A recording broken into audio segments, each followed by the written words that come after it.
Nagpi-play kaya. Romancy.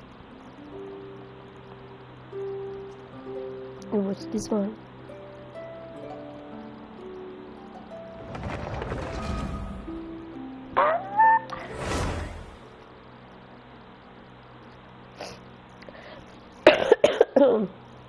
Finally. Nice.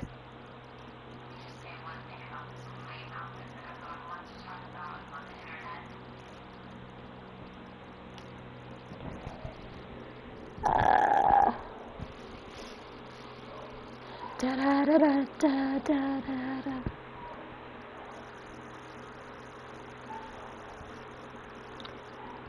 Eh, wala pala sila mama sa bahay, no? Nasaan pa yung na-doormat, diba?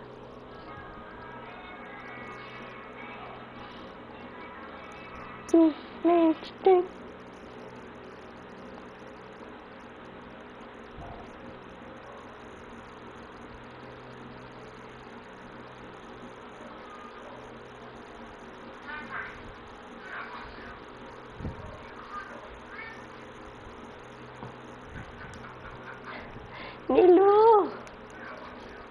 Bakit wala kang sounds?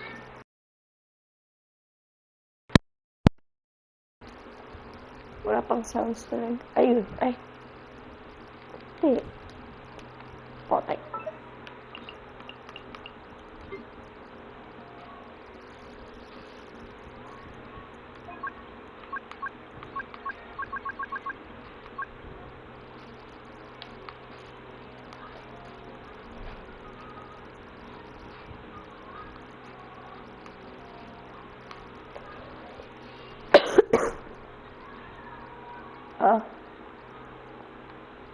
Kuya, walang option na i-delete yung resources dito. Potek, akala ko pa naman makakatipid na eh. Sabi ko pa na. For sure. Yes. Ooh, siya yan? Ay, asan ba? Ito yung statue? Oo. Bakit puto yung mukha niya? Nagbuo pa lang siya.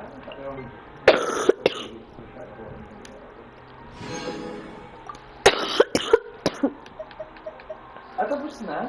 Oo. Mabilis ah. 40 GB na. Laki yung 40 GB.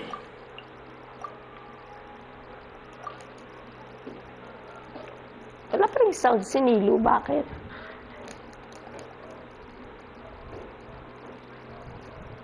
Hello?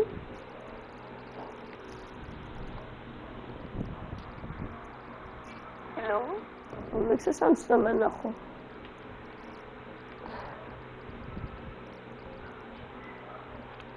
Oh, may sounds din sa setting. Hello? Voice over?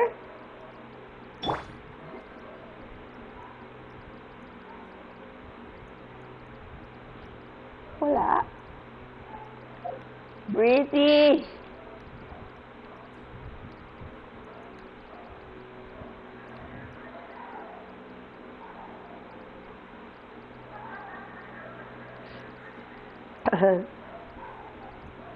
Okay, Eileen.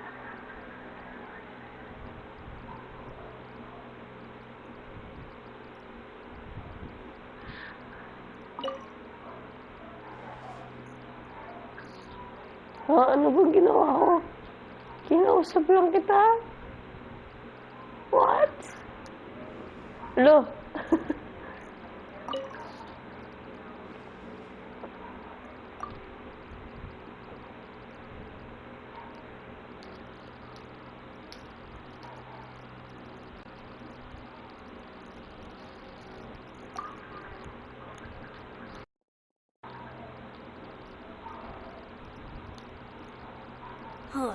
How can I smash all these training dummies at once? Huh, so that's how to do it. I'm impressed.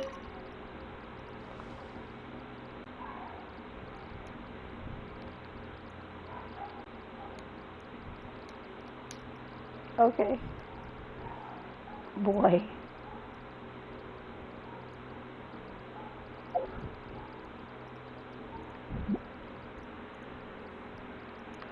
Ang daming event. Tapos ko ba to? Okay, tapos ko siya.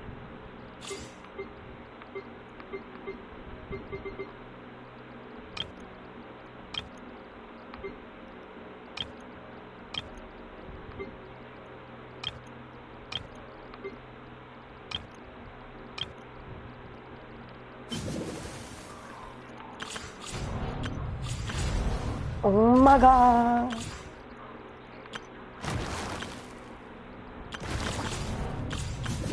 Best friend.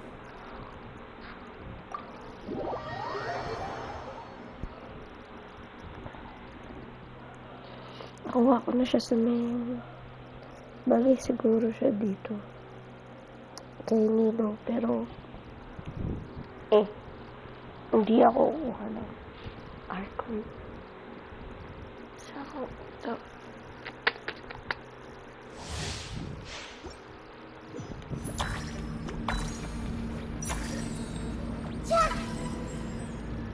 Oh my god.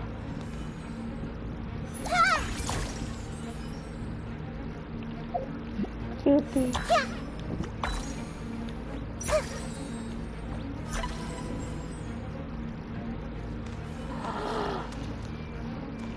Again.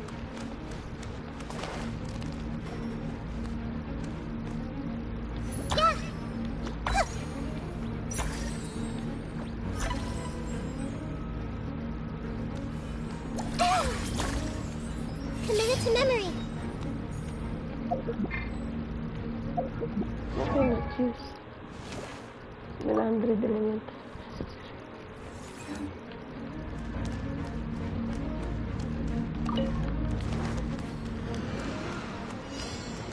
Everyone hold hands.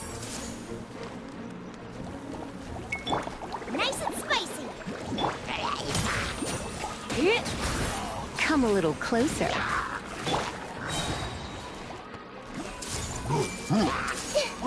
Sharing my knowledge. Hey. Try not to enjoy this too much. Hey.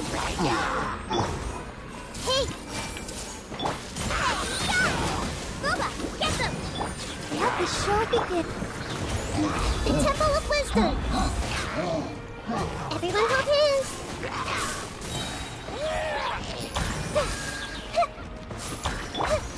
Surrender and I'll be gentle. Don't be such a brute. Come a little closer. I see everything. Sharing my knowledge. Hey.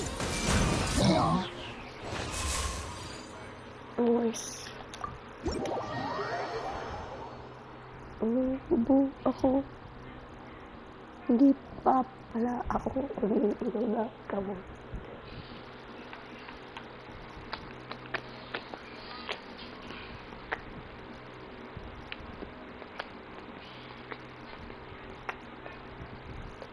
Dun, dun, dun.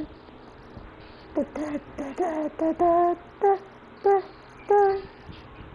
Da, da, da, da, da, da, da, da. Ate si Takio. Ate, look at baby girl. Baby girl?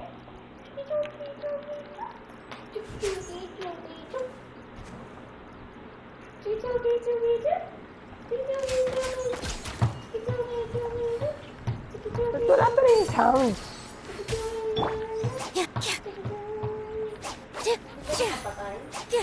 Hindi, sila lang yung walang... Ayun, meron na. Finally.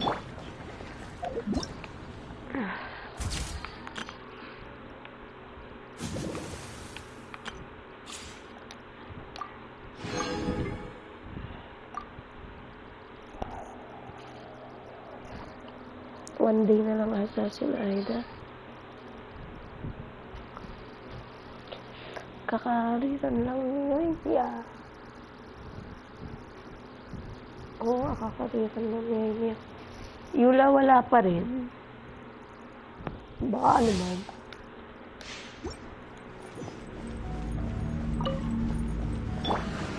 Steady Ito as yung mga stone. kasama niya. Nice and spicy.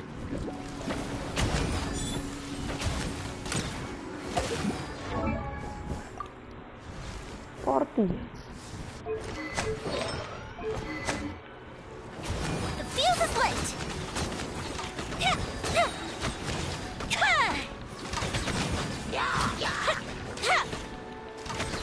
Go the ship down. I must leave no stone unturned.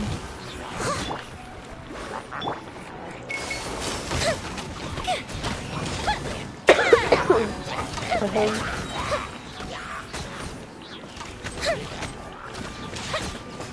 Offensive reprise. Boba, get them. Steady as stone. Time for a light show.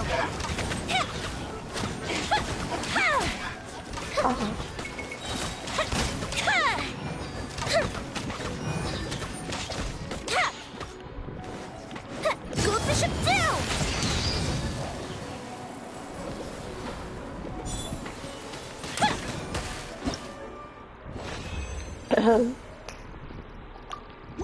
Nice.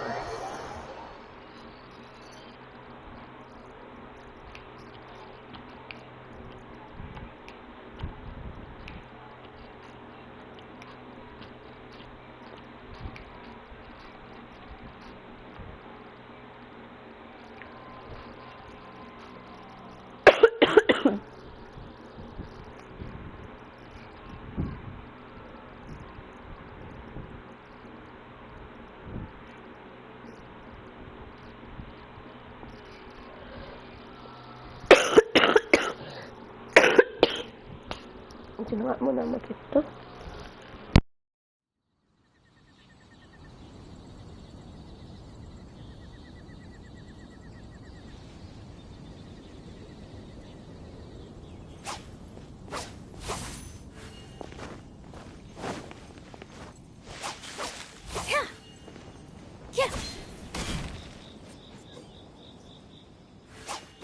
Positions.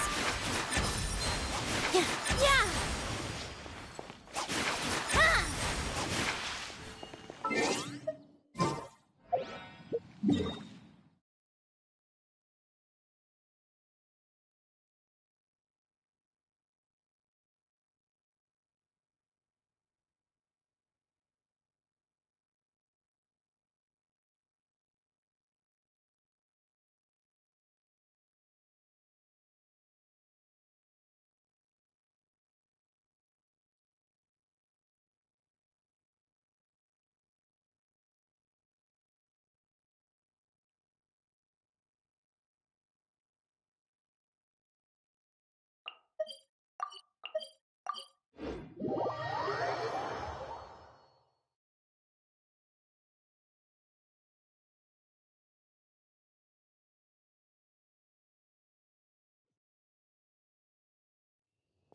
Let's nip that in the bud.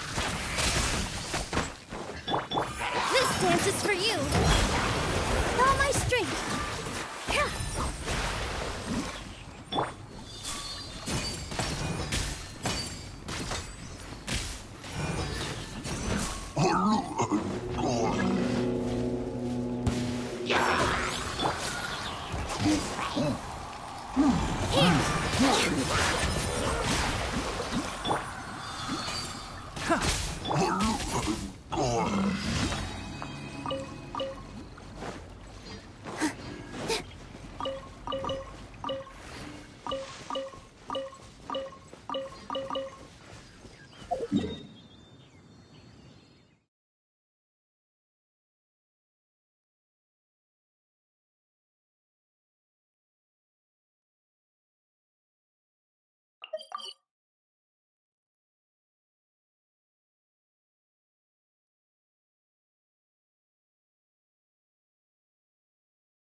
Relaxing days like this are nice. Let's take it easy.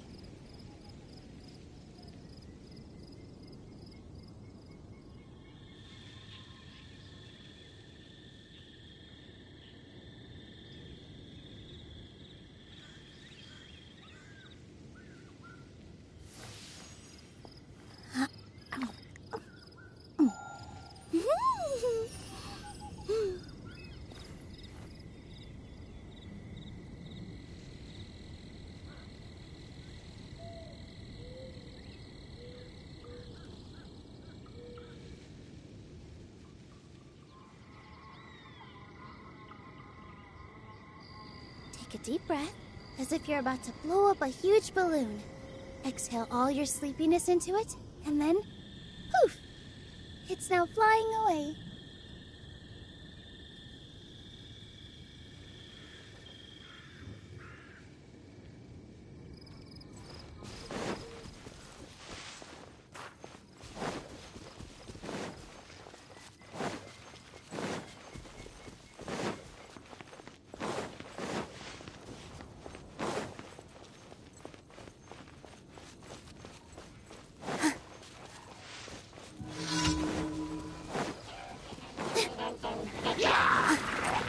Dance with the waves! Positions! I hear everything! Enshroud! Cha!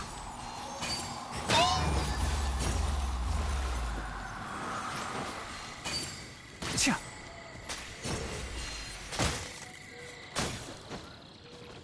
Can't see?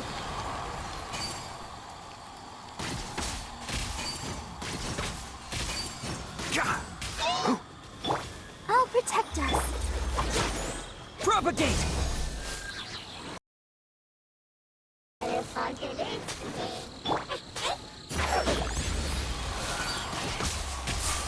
Cha!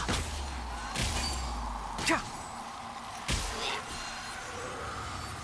Cha!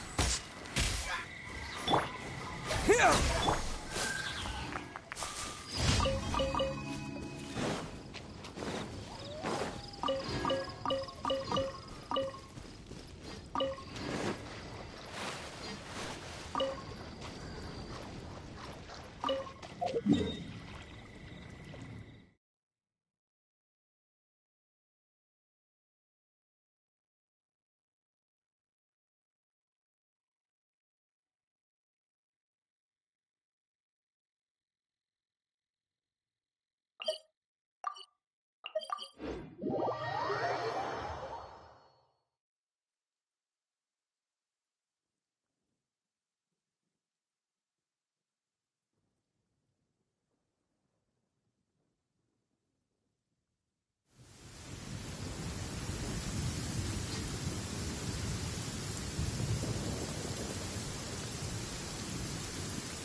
Keep up.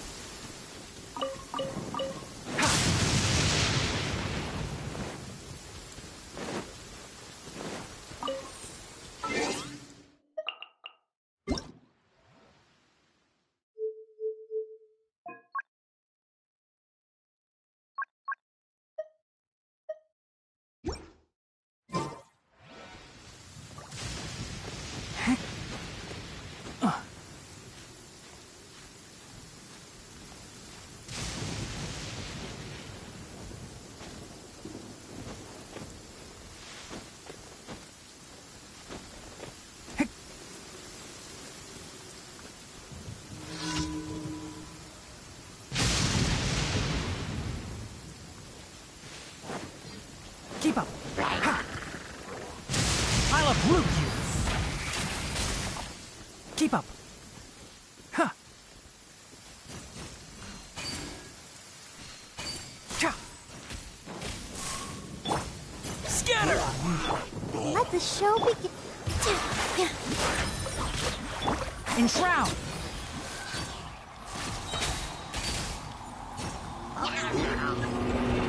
Ah! I hear everything!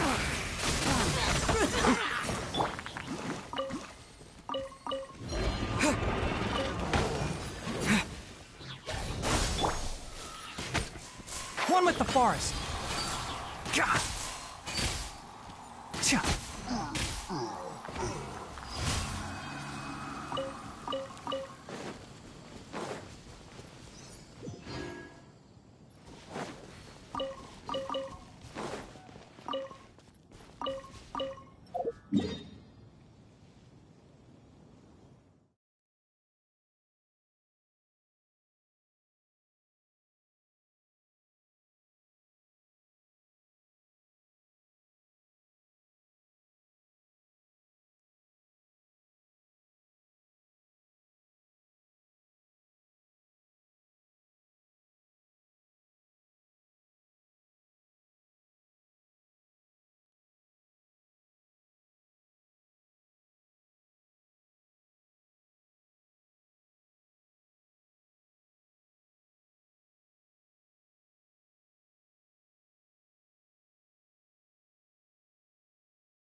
Keep up.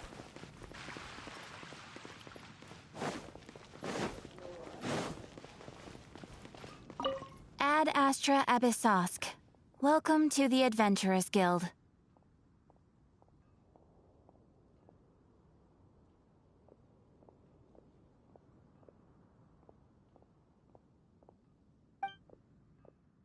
Thank you for completing today's commissions. Here is your reward.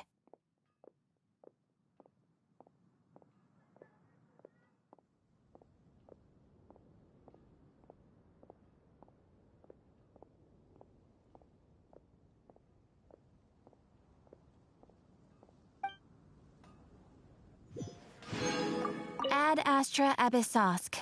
Welcome to the Adventurers Guild.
All right. This place works. Show me the capsule you purchased. Here!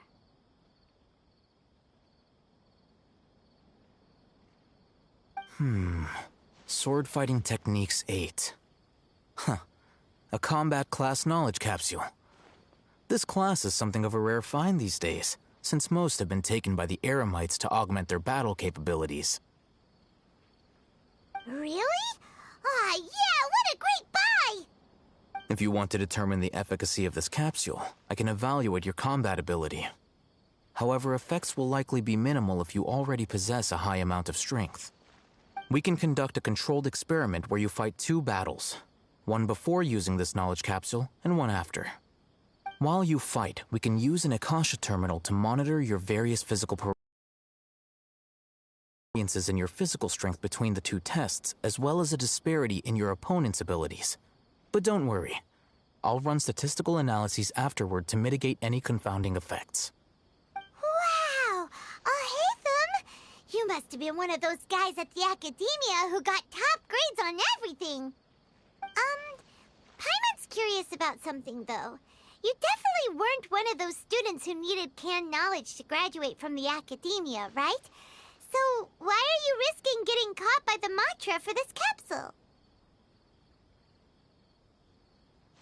When you are unable to understand a researcher's actions, most cases can be attributed to curiosity. This is but one theory. Sounds like you're trying to avoid the question.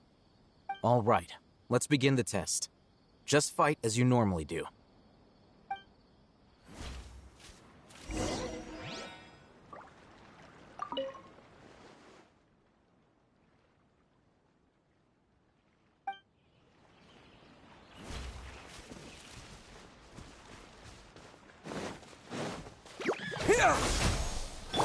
Enshroud!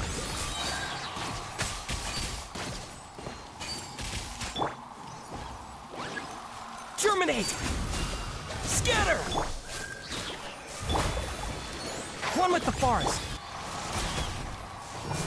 Yeah. Propagate!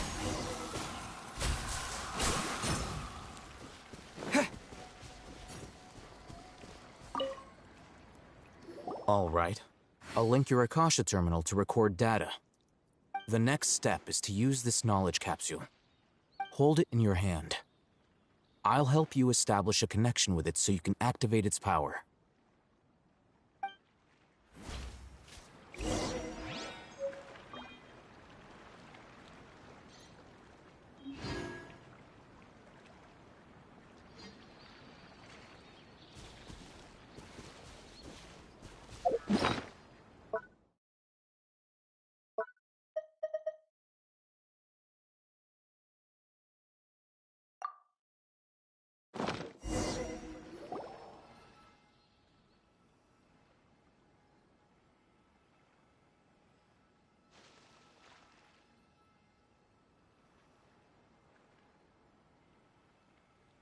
Hey, how are you feeling?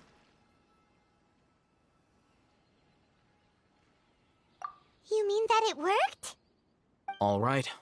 Time for round 2. Fight with the same composure as before.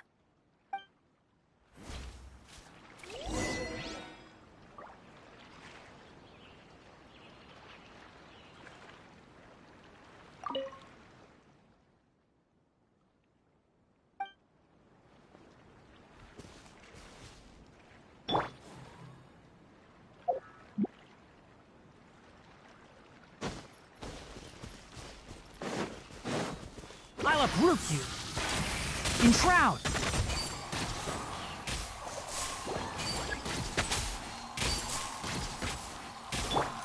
Scatter! One with the forest.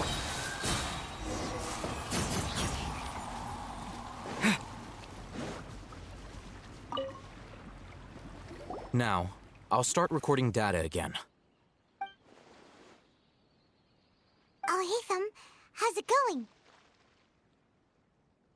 Well, the knowledge capsule you purchased did improve his combat capability. During the second fight, his overall fighting performance increased by 0.073%. Wait, how much?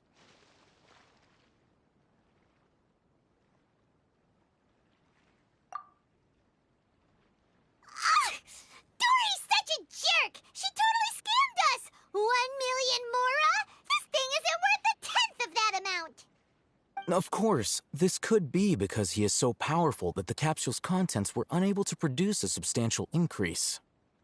At the very least, this test allowed me to gain more insight into you two. Our deal seems increasingly worth my investment. I'm heading back to Ikela Funduk. I await your response in 2 days' time. This is Mora for when you ask Dory for information. Pay her as much as she requests.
Let's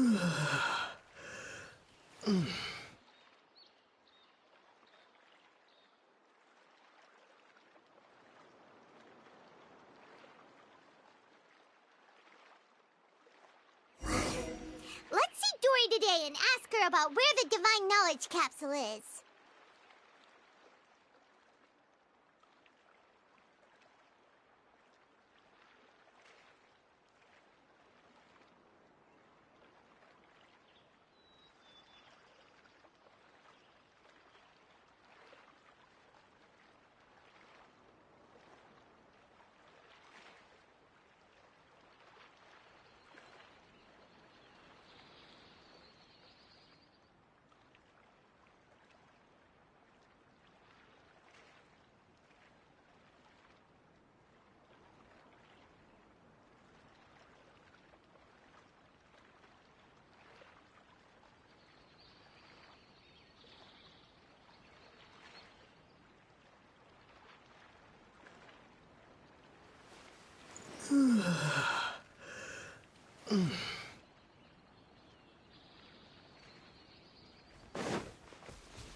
Does this make sense to you, CC?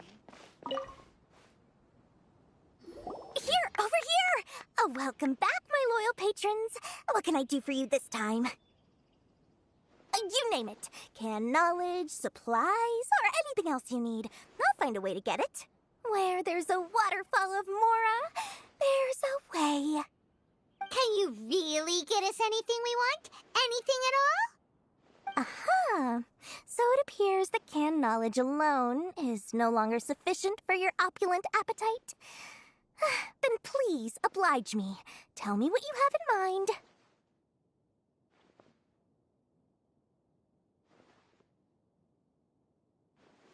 Oh!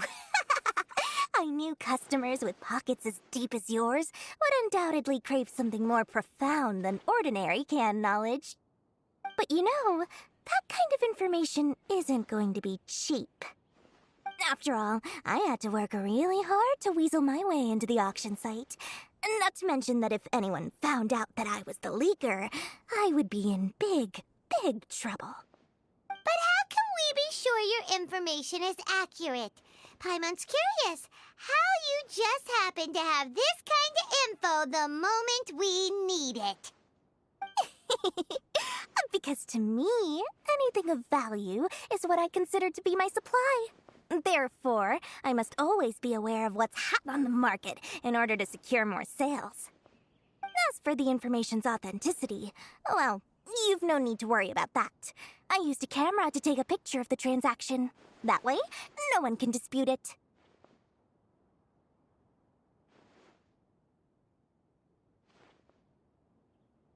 It's always a pleasure doing business with such sterling patrons. Now that you've paid in full, here's the scoop. The Divine Knowledge Capsule was purchased yesterday by a certain Misery, the leader of aAAAAH. aAAAAH?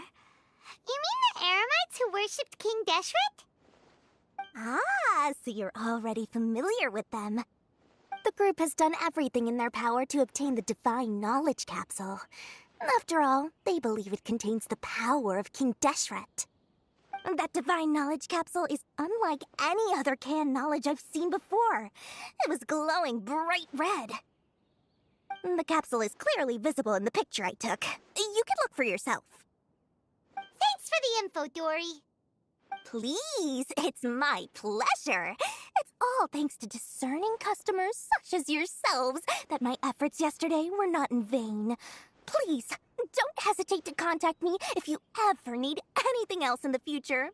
Mora for Dory opens doors.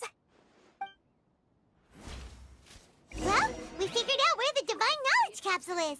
It turns out it ended up in the hands of aAAAAH. Trust me. Let's head back and talk to aAAAAH. Color.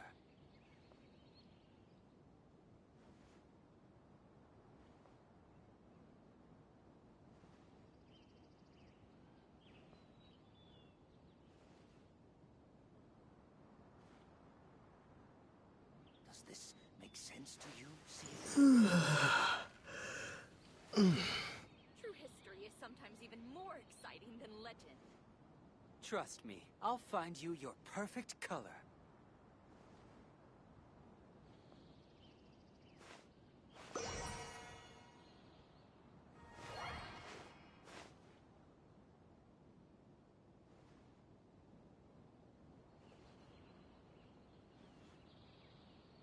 Does this make sense to you, CC? True history is sometimes even more exciting than legend. Trust me, I'll find you your perfect color. Remember to bring a token of our friendship the next time we meet, okay? I like to think it's built on a firm foundation of solid, shining Mora.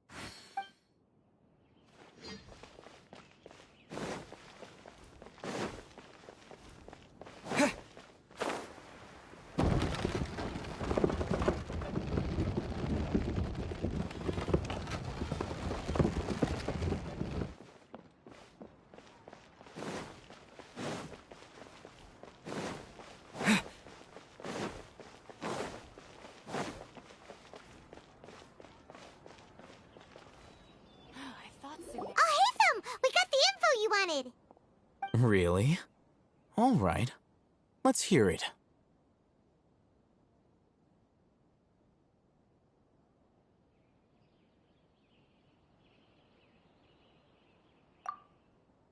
Dory even gave us evidence to verify the intel. Have a look. Huh, look at that. Clear as day. It must have taken some guts just to infiltrate the scene of the Eremites transaction.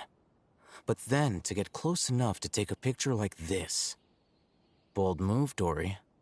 Very bold move. All right. The person in this picture is indeed Misery, the leader of aAAAAH. And the glowing red capsule he's holding appears to be the Divine Knowledge capsule. In which case, if we play our cards right, when we confront them next week, we should be able to force them to show their hand.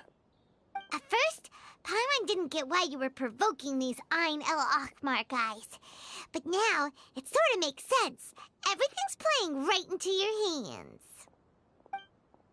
After we defeat them, we can finally have a serious talk with their boss and get them to lend us the Divine Knowledge capsule. Thank you for your time and efforts. Take a few days off while I make some preparations. Let's meet up again on the afternoon of the arranged date, 3 o'clock sharp.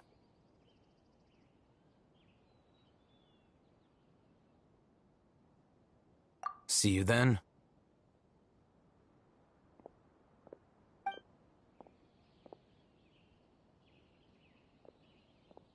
Oh, Hatham sure is taking his time. Where could he be? Oh, there he is. Sorry to keep you waiting. Let's head to the pier in front of Pharos Lighthouse. Yep, let's go.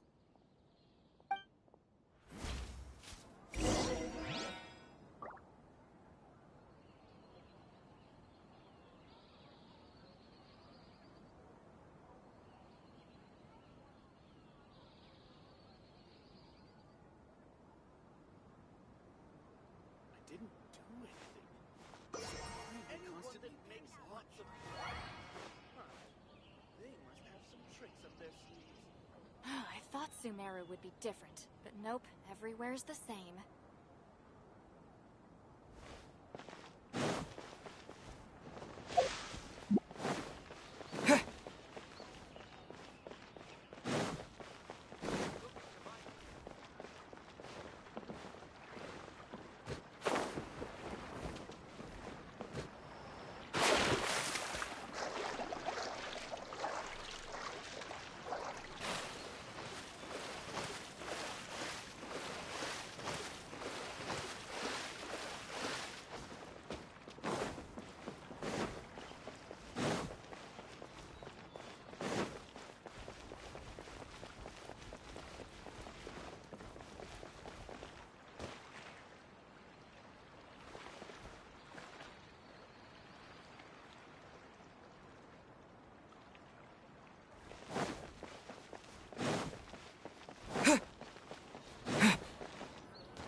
Oh, hey, Thumb. I knew you were crazy, but I didn't know you were crazy enough to actually show up. It was I who demanded that these negotiations take place. I was more worried that you might go back on your promise. But to your credit, it appears that you're sticking to your word. This is turning into quite an occasion. I also brought some backup. I assume you don't mind. Backup? Aren't you the brat from the restaurant the other day? You've come to support this lunatic because he helped you out? Fine. Your funeral. I'm not going to mince my words. Once we're done with you, you'll be nothing more than fish food. Get 'em, boys!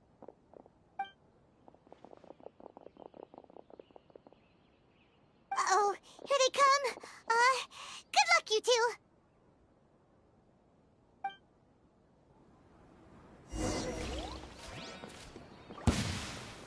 Here!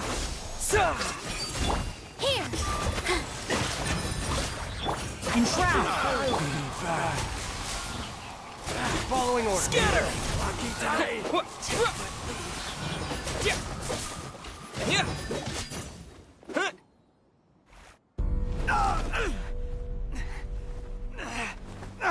Academia scum!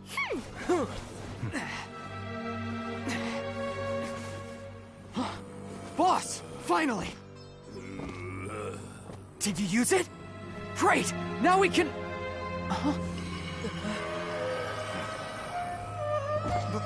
Boss?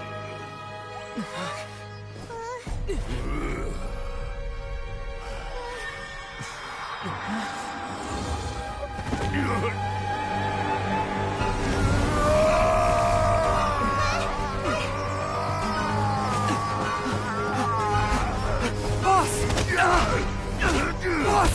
What's wrong? What happened to him? We have to cut his Akasha connection, now.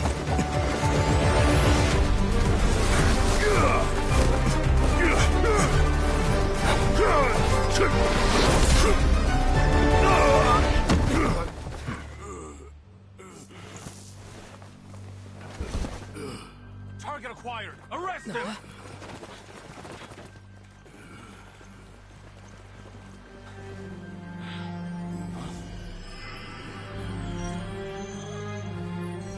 Do not impede our work. Is that understood, aAAAAAH? Of course. I was only trying to help. Take him away!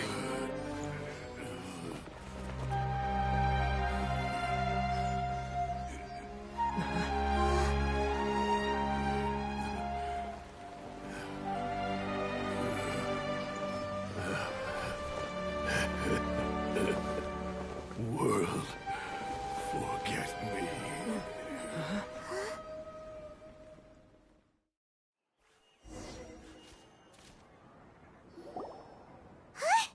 What in Tibet just happened? It's like that big guy suddenly lost his mind.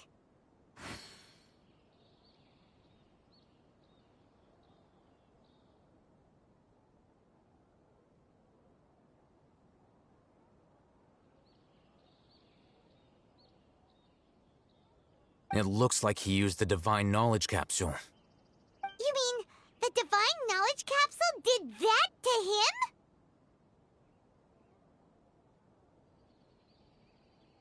Oh, yeah. You mean how some researchers go insane after getting knowledge from Irminsul? I've heard of numerous incidents of researchers in Satyavada life going insane. The state that man is now in suggests that this is a similar situation.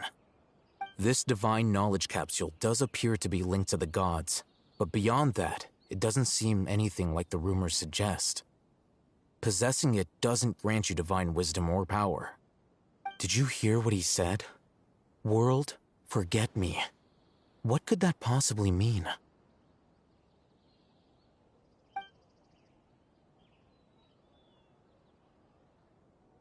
If the mantra took him away, then that means the Academia got the Divine Knowledge Capsule back, too.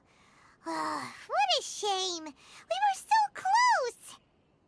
Still, Paimon didn't expect the Divine Knowledge Capsule would be so dangerous. Imagine if we tried to open it.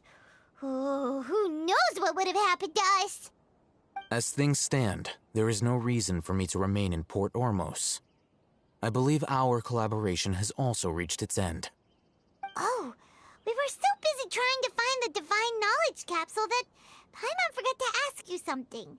Since you're a member of the Academia, do you have any idea how we can go about meeting Lesser Lord Kusanali?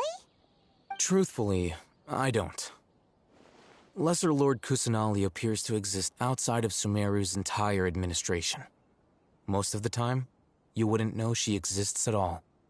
Moreover, since the Academia possesses the Akasha, a symbol of our deity's wisdom, scholars have no reason to desire to make contact with the deity herself anyway. Everything about Lesser Lord Kusanali is such a mystery! I'm heading back to the Academia. How about you two? It's almost the day of the Sub-Zero's festival. Maybe we should head back too. We've been rushed off our feet over the past few days, so maybe a little rest and relaxation will do us good.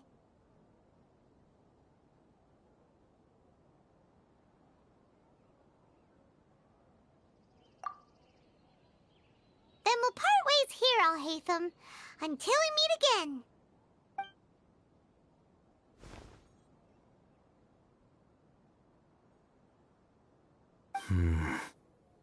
Now, do I deal with this thing first?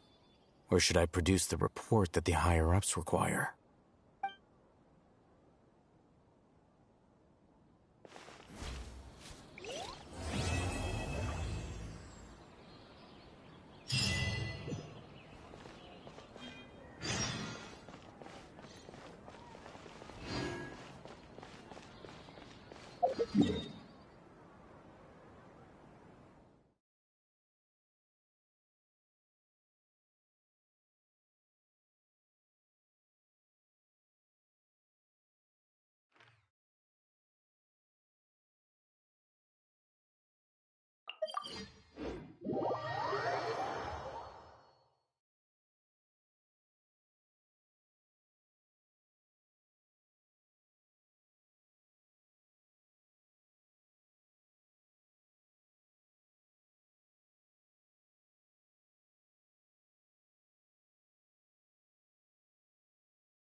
We didn't miss the Sub-Zero's festival, right?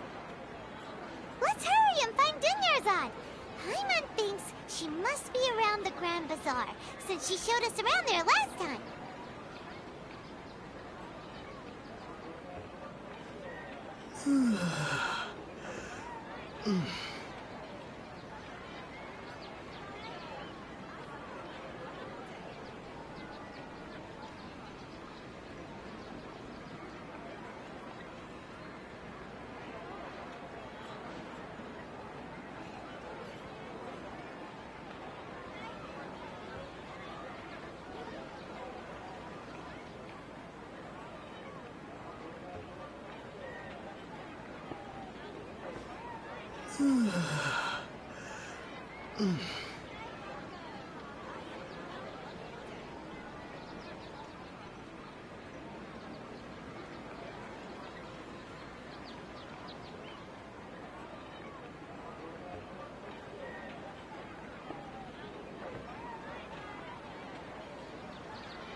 There she is! Dunyarzad! We're back! Just as promised, Traveler and Paimon. I'm so glad that you two came back to celebrate Lesser Lord Kusanali's birthday.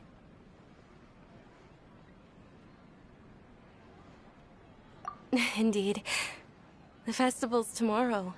We've been preparing for so long that I can't help but feel a little nervous. There's no need to be nervous. Paimon's sure that Lesser Lord Kusanali will feel everyone's gratitude. Thanks, Paimon. I hope that everyone who comes to the festival will also have a good time. Speaking of which, did you manage to make your way to Port Ormos? Discover anything over there? Of course we went. A lot of things happened there.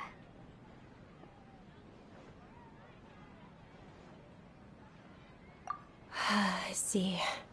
Sounds like you two had another exciting adventure. If there is another chance, I would love to join. My lady, if you went to Port Ormos in your current state, we'd both be in for a lifetime of trouble. Dia! You were eavesdropping! It's called covert protection. Keeping an ear out for what's going on around my employer is part of the job. It's all right, Dia. I merely said I would like to go. I know better than to think my body could handle it. The festival's tomorrow. I've been doing nothing but causing trouble for you. So, Dia, please take some time to relax. I'll be fine. Even when you put it that way, it still doesn't feel right. Don't worry, my guardian knight. Okay, fine, but only tonight. Tomorrow's a big day, and many no-good scumbags are gonna try to take advantage of that.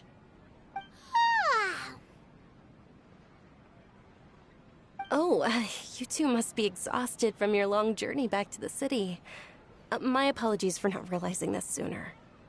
I've already prepared a room for you to rest. Please follow me. Whoa, you're so thoughtful. Paimon's so ready.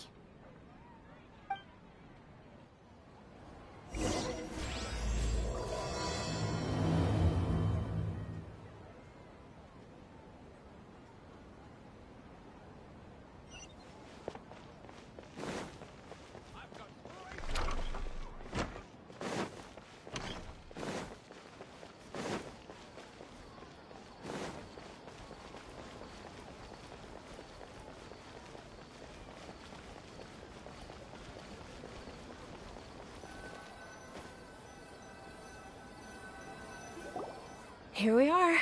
It's also fairly close to where I've been staying. It looks really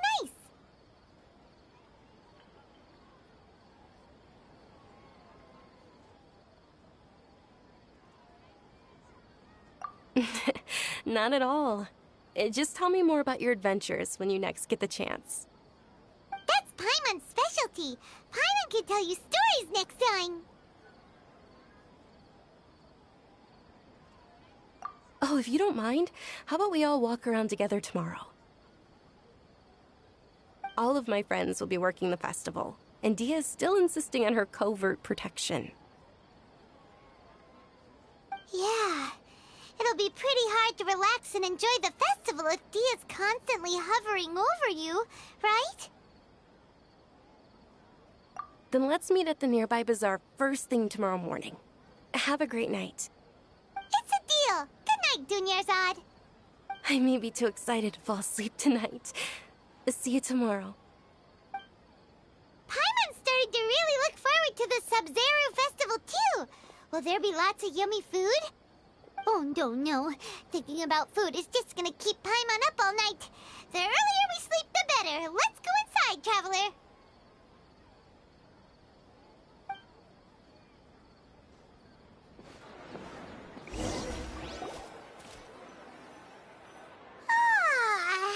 Did we oversleep? We should go meet Dunyarzad right away.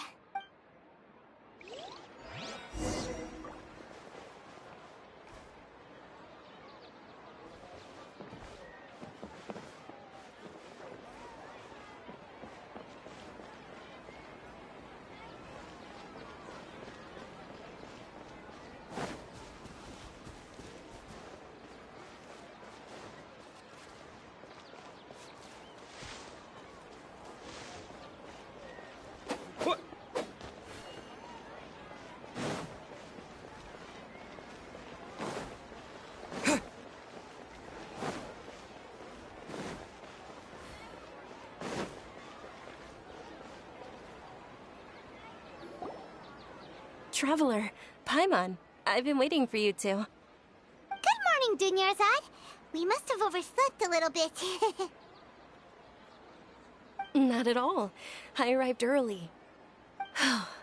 Today is finally here.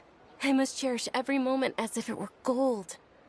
You've worked so hard for this day. You gotta enjoy it to the fullest. You know it. Oh, it's just that, as expected, I had some trouble falling asleep last night. I'm hoping my body won't be too much of an issue today. Well, shall we? Let's start with the stalls over there.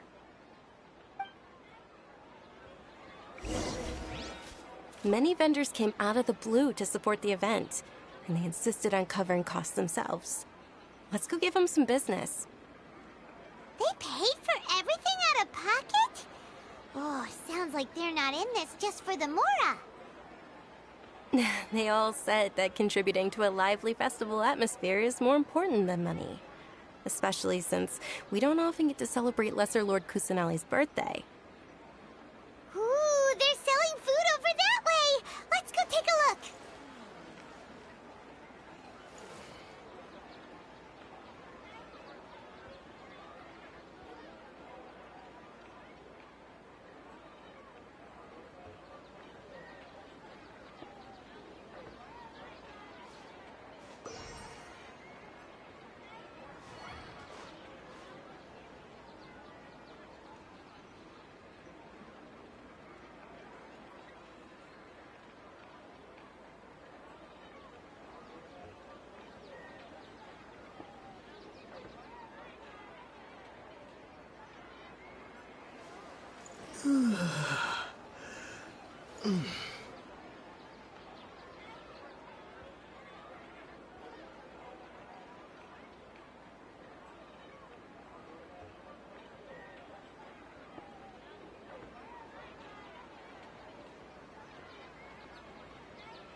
This is a stall offering foods from the Haft feast.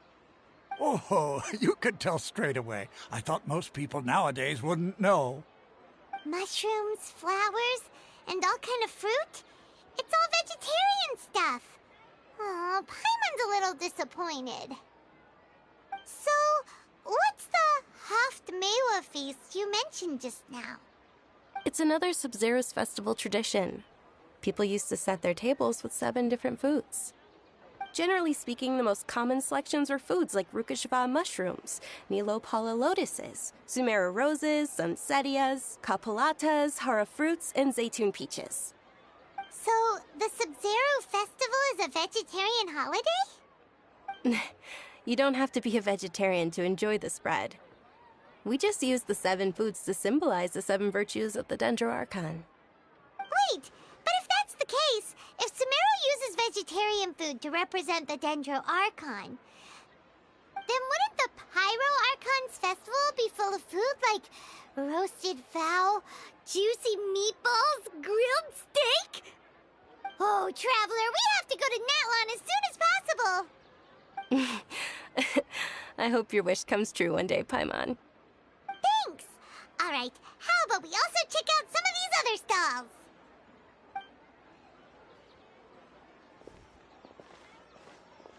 Dear customers, would you like to try your hand at alchemical divination? What's alchemical divination? Those two things sound like they'd be fun to try together. Right? I thought the same when I first heard about it. It is said to be a mysterious craft invented by none other than Lesser Lord Kusanali herself. So, how does it work? It's quite simple. After you give me any 2 alchemical reagents, I'll use them to perform a random transmutation. Sure sounds random. So random that it will probably fail. That is precisely what we need. After the transmutation fails, your one and only diviner here will interpret the remnants.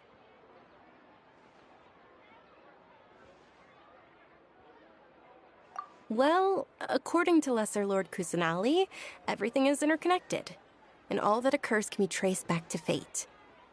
You could say this is a pearl of old wisdom. Why does everything sound so much more credible when Dunyarzad says it? Are you guys working together? So that's the true wisdom behind it. This young lady sure knows her stuff. So, how about it? Want to give it a try?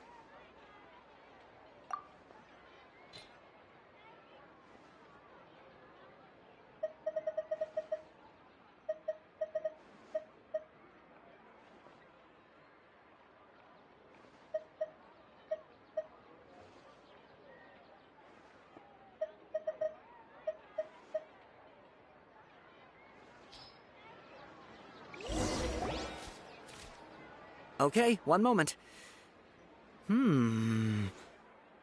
It's the moon. Paimon wants to take a look too. Generally speaking, the moon signifies...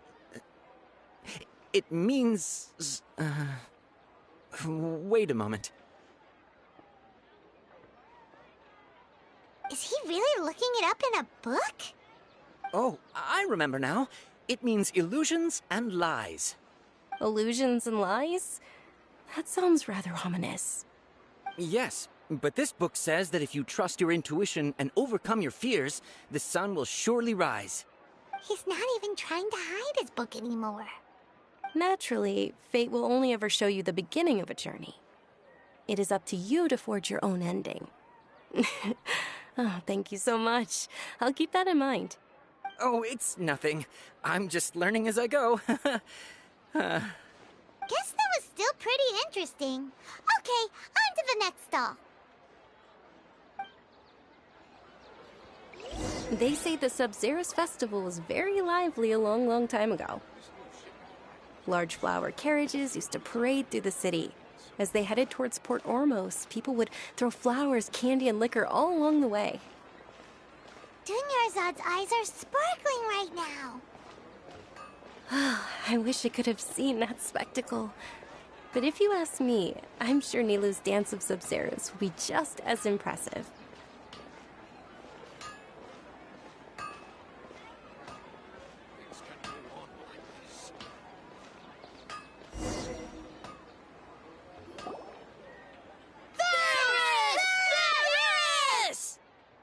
Attention! Soldiers, fall into formation if you want any Yalda candies.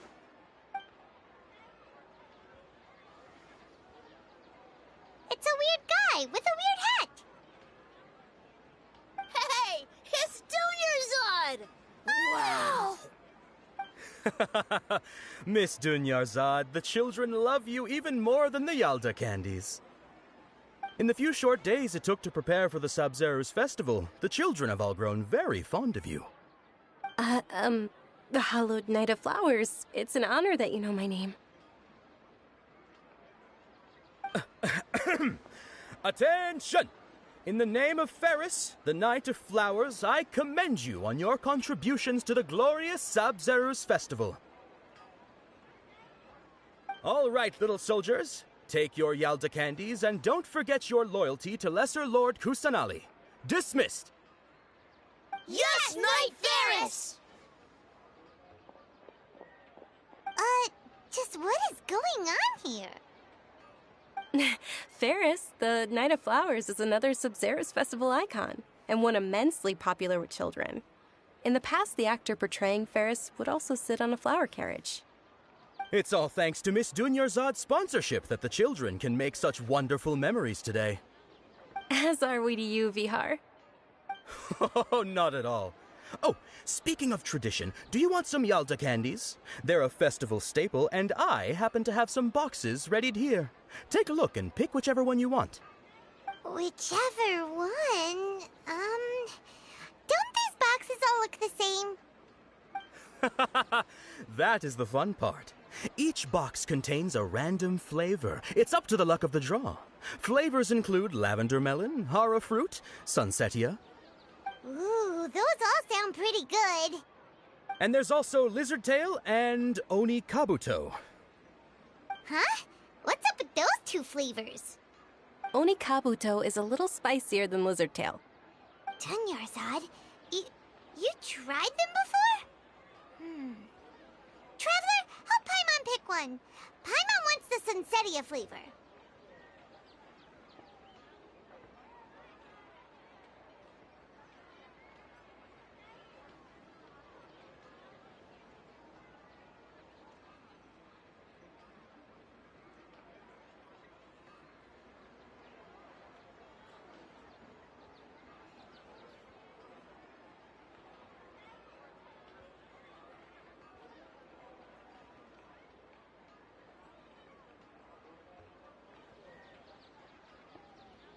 It's all right. Paimon believes in you. I also believe in your intuition. Great. These boxes of candy are numbered 1 to 5 from left to right. Which one do you want?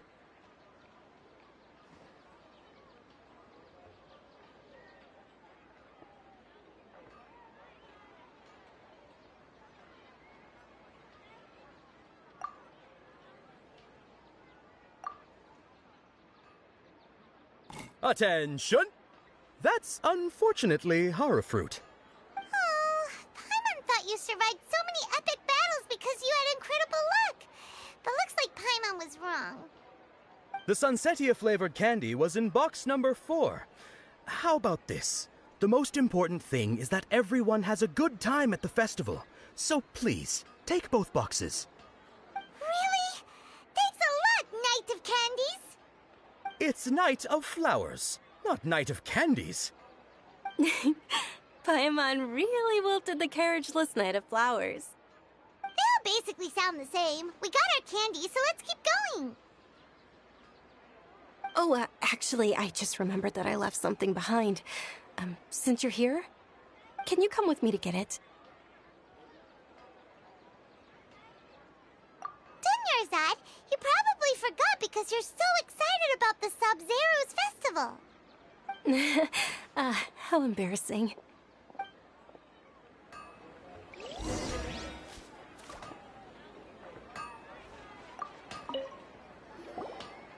Attention, young soldiers! Are you here to join our ranks?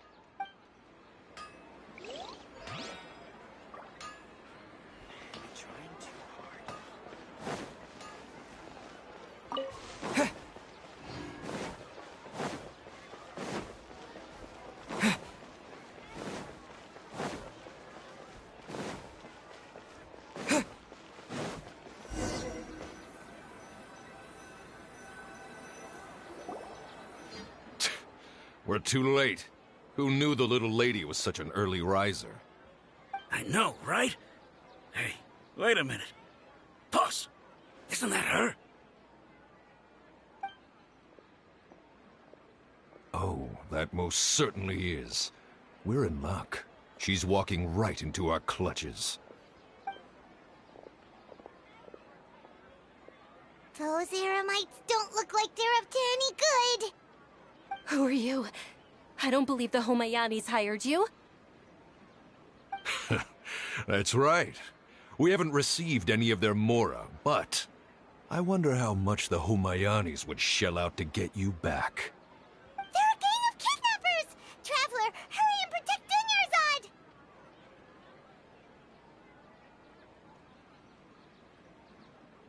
Hey, did you scumbags even consider that the Homayanis might have hired a merc that outclasses you?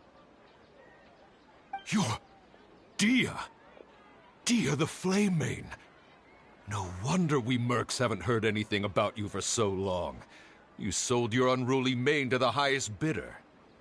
Don't speak so disrespectfully. My family started working with her as gratitude for her past kindness to us. Don't worry about it, my lady. Just some friendly banter between mercs. One punch and those rabid dogs will expose themselves for what they really are. Aren't your claws all dull by now? Don't get too cocky! Traveler, take Miss Dunyarzad to a safe location. No, we're gonna stay and help. There's too many of them.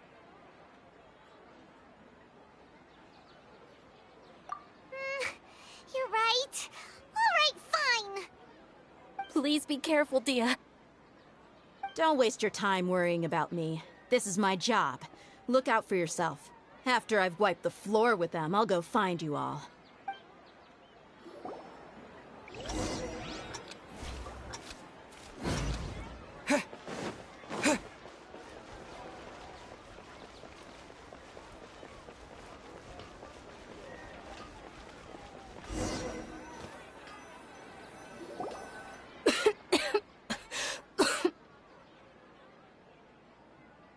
Dunyarzad, are you okay? You look a little pale. Are you in shock? I'm fine. My body always reacts like this whenever I exert myself too much. You sure you're okay? I'll be fine after some rest. I'm more worried about Dia. After all, none of this would have happened if I hadn't insisted on coming out today.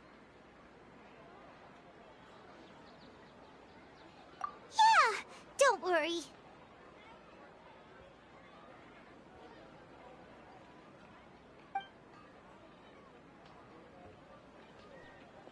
My lady, Traveler, found ya. Dia! You took care of them so fast! Any more of them? Or rather, did anyone follow you? Dia, your arm! Oh, this? I'm fine. It's just a scratch. Normally, they wouldn't have been able to land a hit on me at all, but I'm still getting used to this new greatsword. Please, let me take a closer look. Come on, it's nothing. Us mercs aren't as fragile as you think. Hold on, you said something about a new greatsword. What happened to the one you were using before? About that. Well, I sold it, because I was low on mora. Stuff like this happens every now and then. It can't be. The anonymous donation that was used for the venue's final round of preparations?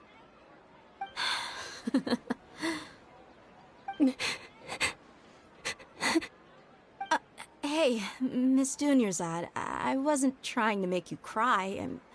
I'm not gonna lose my commission because I made my employer cry, am I? Okay, making your employer cry won't affect your commission, but selling your weapon without permission and getting hurt? I'll have to reevaluate your performance. You're so unreasonable, my lady. Thank you very much, Dia.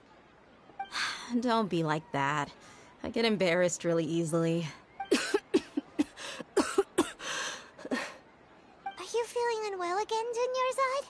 My lady, your condition. Traveler, can you take her somewhere to rest? I'll look around the area to make sure we're safe from an ambush. Truly. I'm sorry for the trouble, everyone.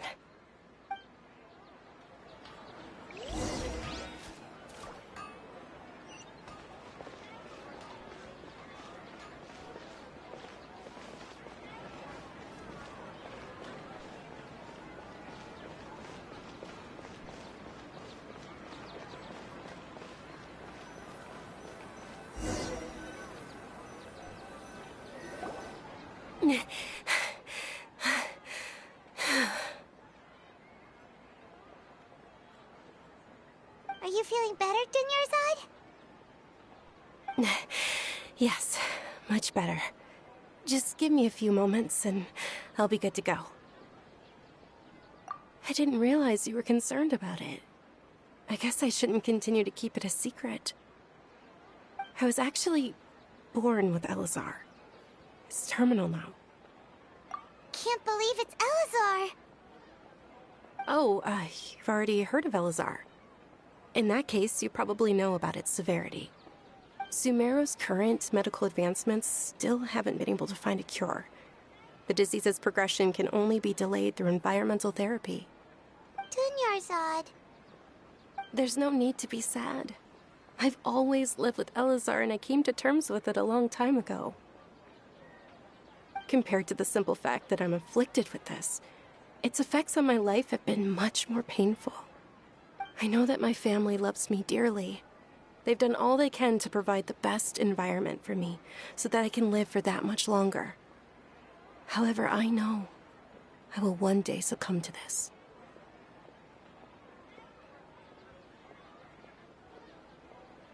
Did you know? Before I ran away from home this time, the world outside of my home didn't even know that I existed. Since I was a child, all I could do was sit on my bed and stare at everything outside of my window. I'm sure my family's worried and disappointed in me for running away, but I just didn't want to have any regrets. I wanted to meet other people. To me, there's nothing more beautiful than being able to meet and speak with others. Not to mention the incredible time spent preparing for the festival. The joy on everyone's faces here, and all the support I've received from friends like Dia. This way, when my final day does arrive, it will be less sorrowful. At the very least, many people will remember that I once existed in this world, right?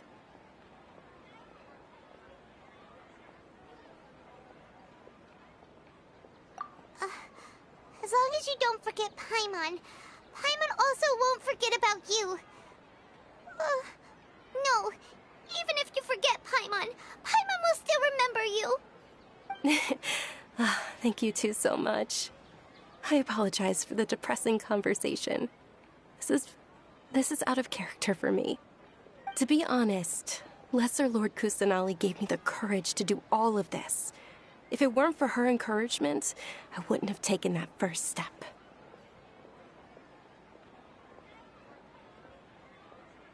Thanks. There will always be frustrations in life, but I know that the point of living is not to leave behind any regrets.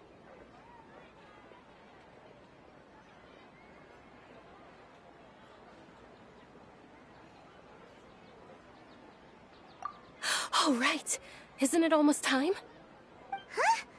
Almost time for what? Isn't the Dance of Sub-Zeros about to begin?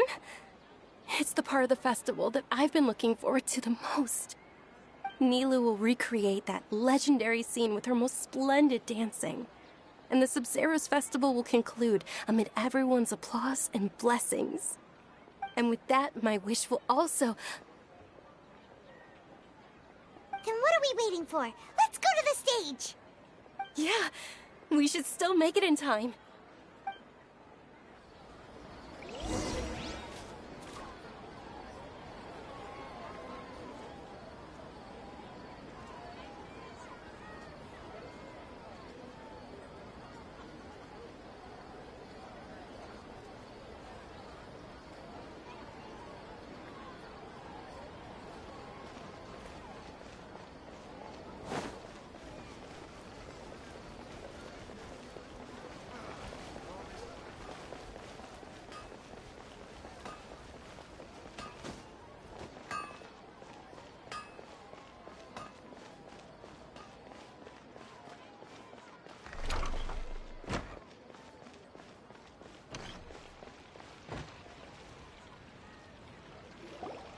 Were you not aware that the law prohibits this type of performance from taking place without prior permission? Over there! Someone's yelling at Nilou! I think I just saw the Academia's Grand Sage. Why is he here in person? But the Dance of Sub-Zerus is one of the key parts of the Sub-Zerus Festival. If we can't perform it... The Sub-Zerus Festival. The law also prohibits the private hosting of large-scale religious festivals. Only the Academia can host such an event. If you continue to resist, we will have to order an investigation into every single event organizer. The Grand Sage has already granted you much leniency. I advise that you exercise tact. How did things turn out like this? The Academia was originally responsible for the Sub-Zerus Festival, but they failed this responsibility for many years. I need to speak with them. This is a hard pill to swallow, but you're right. Things would only get worse. Art, dance. Aren't you ashamed of pursuing such frivolous and meaningless activities in this land of knowledge and reason? Our Archon created the utopia that is Sumeru City for all scholars who sought validity, verity, and truth, while people like you wish to defile it. No. I believe that our Archon never rejected the arts. Even the goddess of flowers dedicated a dance to her. With your lack of intellectual credentials, I do not believe you are qualified to debate with me. What you should be doing is finding workers to tear down this ridiculous eyesore. When we return, have the scribe draft an ordinance before the next Nyagarbha Day that prohibits public art performances. We will announce it to the public later via the Akasha. Understood. I will inform him when I return.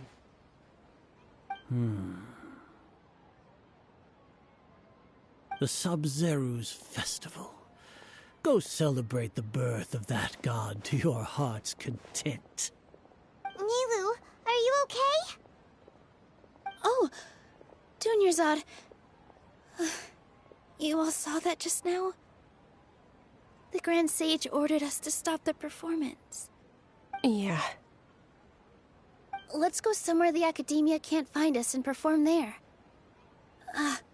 But how do we let everyone know? And what about the atmosphere on the stage? Or we could get people to block them off so they can't interrupt the performance.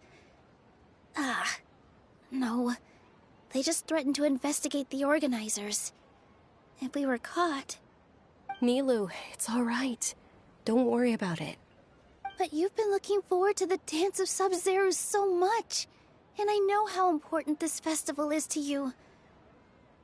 I don't want you to have any regrets. It's okay. Seeing you care this much about my feelings is more than enough. It would be too risky to continue the Sub-Zerus Festival at this point. I don't want to get everyone in trouble. If you say so. But you can sneak out for the next Sub-Zerus Festival, right? We'll make sure the next one is a smashing success. The next one. Yes. Okay. It's a promise. It will be a smashing success. I can't believe this is how things turned out. Those heartless geezers. It really is okay. There's nothing we can do about it. Still, I'd be lying if I said I had no regrets. I would have loved to see Nilou's dance.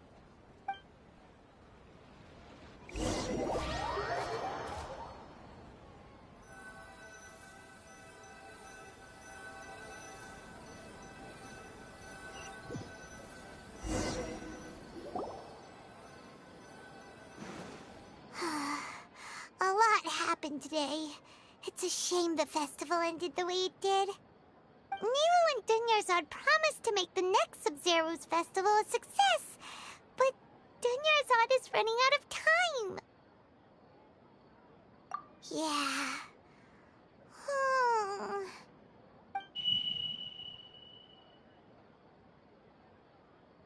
All connections have been secured to construct the most stable framework possible. The project has entered its most critical phase. Power has begun to flow from...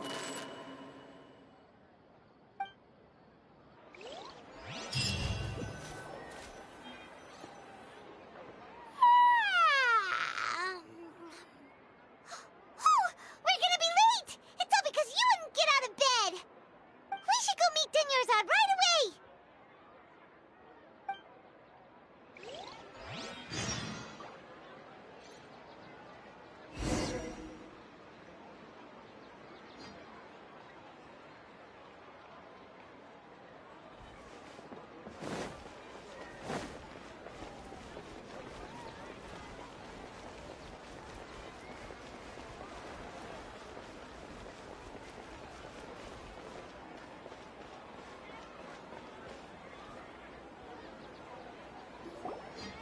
Good morning, Dunyarzad. Sorry we're late. Not at all. I arrived early. You seem kinda tired. Did you not get enough sleep? I'm doing well. There's no need to worry. Shall we go? Let's start with the stalls over there. Sure! Traveler? Why are you just standing there? Let's get going!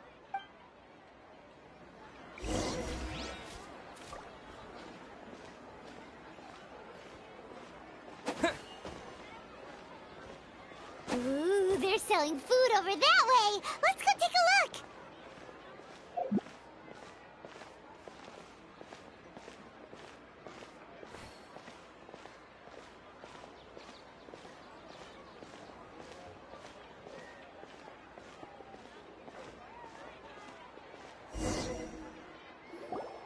This is a stall offering foods from the Haftmewa feast. You are quite well informed, miss. I thought most people nowadays wouldn't know. They're all plants! Oh, Paimon's a little disappointed. Actually, what is the Haftmewa feast you mentioned just now? It's one of the Sub-Zerus Festival's traditions. People used to set their tables with 7 different foods to symbolize the 7 virtues of the Dendroarchon. Remnants appear to be in the form of the moon. Really? Paimon thought it looked like some kind of food. The moon signifies... It's escaping me for now. Wait a moment. Is he really looking it up in a book? Oh, right. It means illusions and lies. But if you trust your intuition and overcome your fears, the sun will surely rise. Understood. I'll keep that in mind. Oh, it's nothing. I'm just learning as I go. Guess that was still pretty interesting. Okay, on to the next stall. So, where to next?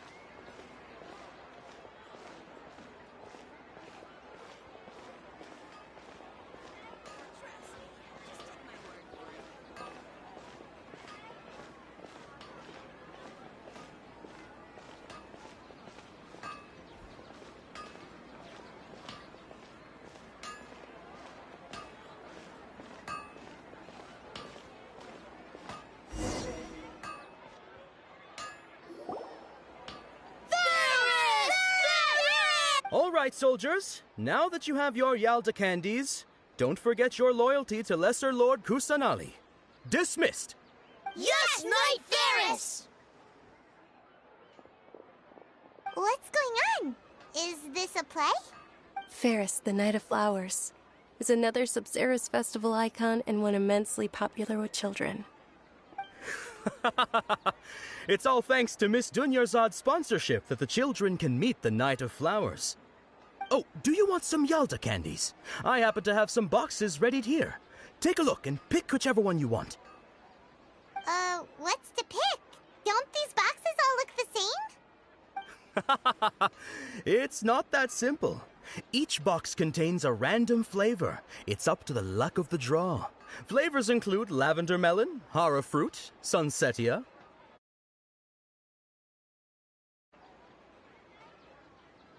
Ooh, how interesting. And there's also Lizard Tail and Oni Kabuto. Ugh, why do those flavors even exist? Traveler, help Paimon pick one. Paimon wants to eat the Sensetia flavor. Great! These boxes of candy are numbered 1 to 5 from left to right. Which one do you want?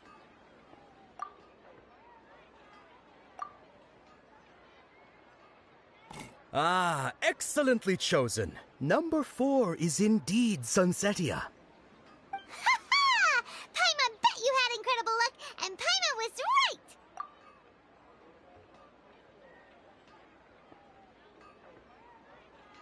Huh? How's that possible? It's obviously random. Maybe we didn't sleep very well last night. Or maybe we slept too much. Oh, sure. Huh? Where are you going? You're just gonna walk off like that?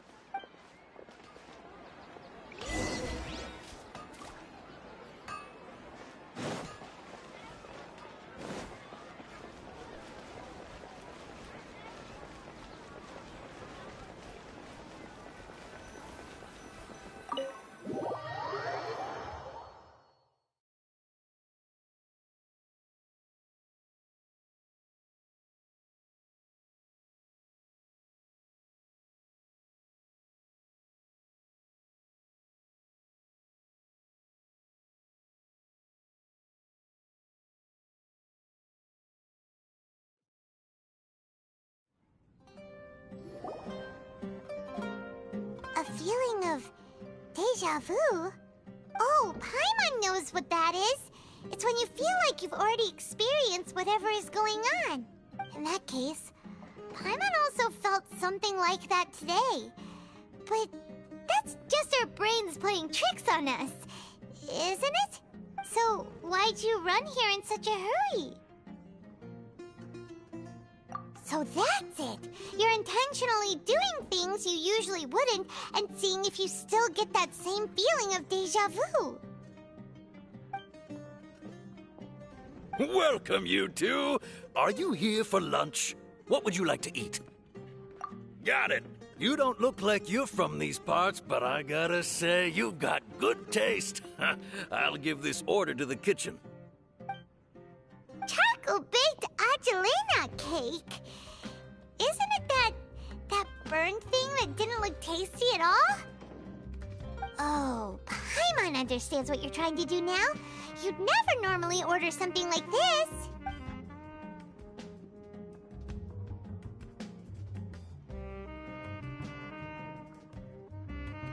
That thing? Are you really gonna eat it?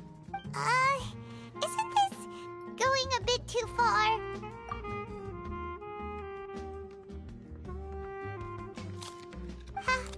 How was it? The look on your face is telling Paimon that it tasted awful. Then, you mean... That's impossible! We were just talking about how gross it looked! So, would this be a case of taste bud deja vu? Paimon also gets the impression that we've been here many times, even though we aren't regulars. How about we go out again and try something else?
Oh, I ran into some kidnappers just now, but thankfully Dia came to my rescue.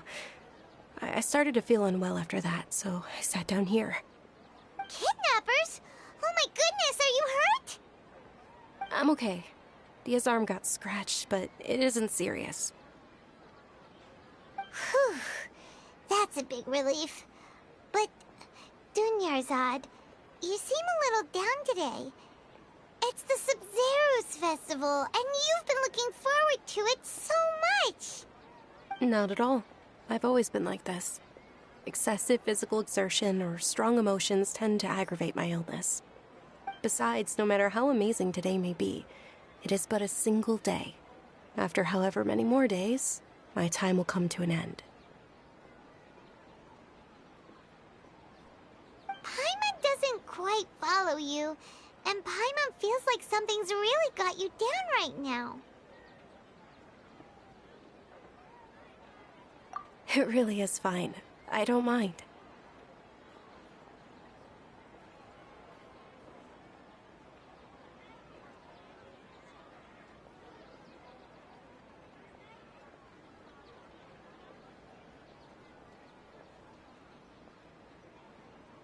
Huh? Did something happen? Dunyarzad, have you ever felt deja vu? You know, like when you've already experienced something that's happening right now? Deja vu? No. But my days have been the same for years now. Even if I were feeling deja vu, I suppose I would already be used to it. Oh, Paimon sees. Then, is it only the two of us? It's almost time. Huh? Time for what? Nilou's Dance of Sub-Zeros is about to begin.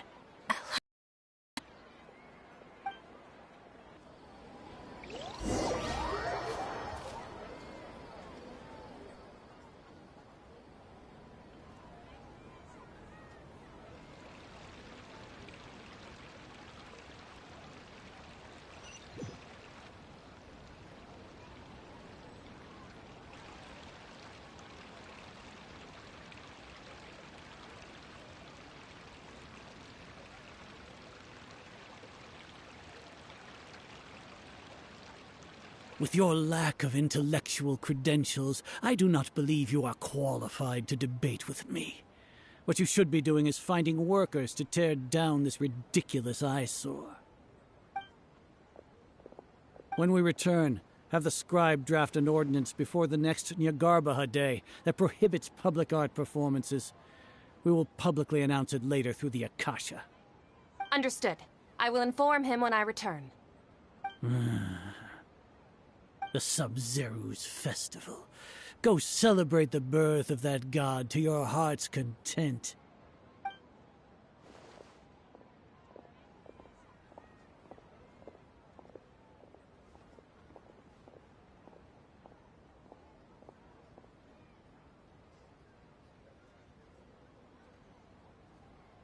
Nilou, are you okay?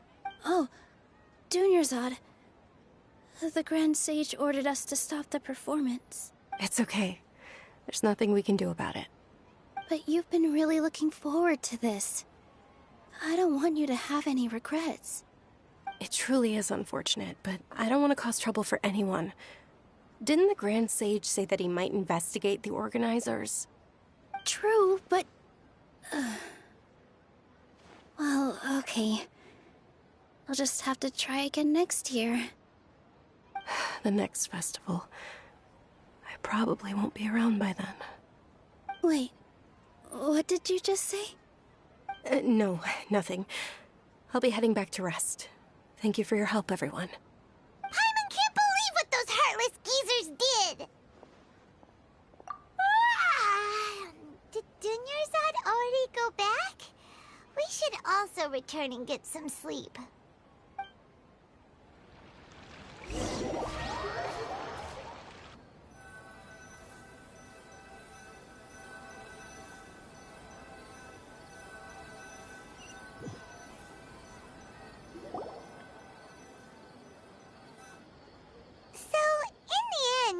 You still couldn't figure out what that deja deja vu feeling was all about? Maybe it really was because of exhaustion. Same here. That's why Paimon stopped thinking about it halfway through the day. Then, how about we settle in and get a good night's sleep? For now, we can chalk things up to exhaustion. We can do more thinking tomorrow. Observing a modest drop in the output of jnana energy, but values still remain within normal parameters. Continue to monitor for variances in the data and find the cause as soon as possible.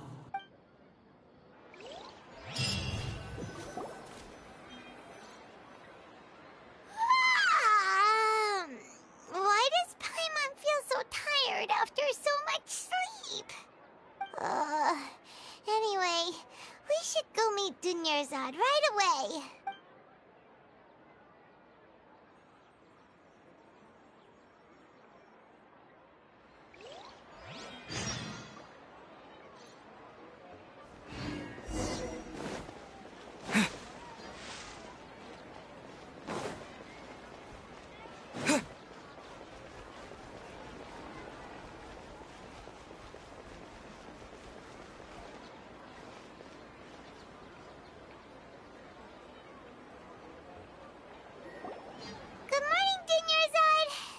Keep you waiting. Not at all. I arrived early. Huh? Paimon thinks you sound kinda tired. Did you not get enough sleep? I'm doing well. There's no need to worry. Shall we go? Let's start with the stalls over there. Great idea! Let's get going! Traveler? Hey.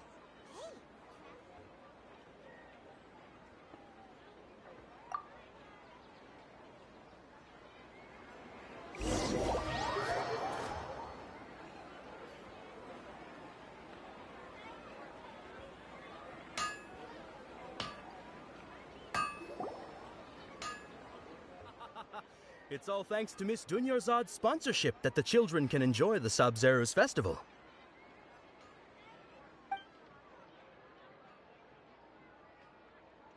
Oh, are you interested in Yalda candies?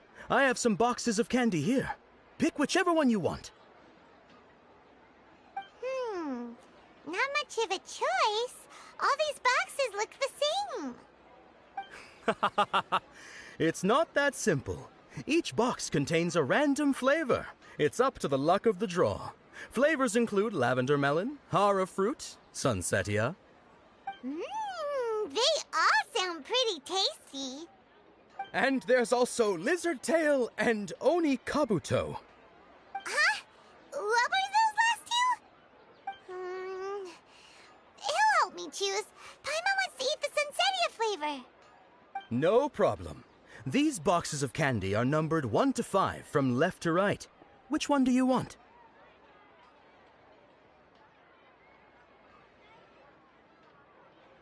Oh, I like your confidence. No hesitation at all. Oh, congratulations! Number 4 is indeed sunsetia.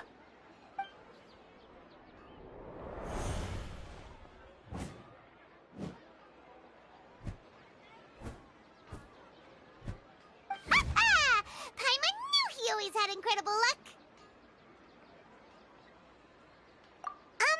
Paimon's not really interested in the other flavors. Wait. How did you know? Don't tell me that you already knew which flavor was in each box. What? He was right about all of them? That couldn't have been luck. How is this possible? I packed all those boxes this morning, and they've been sealed ever since. You couldn't have known beforehand. Mind reading? X-ray vision? Or some kind of magic trick? This is way too freaky. Tell us what's going on! Since when did you get superpowers? Traveler?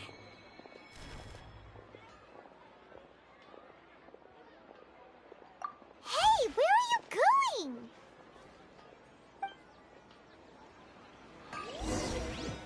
What's going on? Did you see something? Us leaving Dunyarzad without letting her know is kinda rude, you know.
What are you looking for? Why did we come here?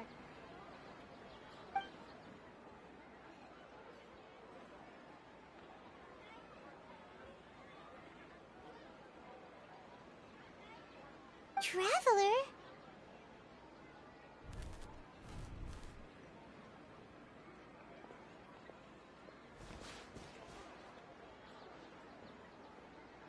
That's...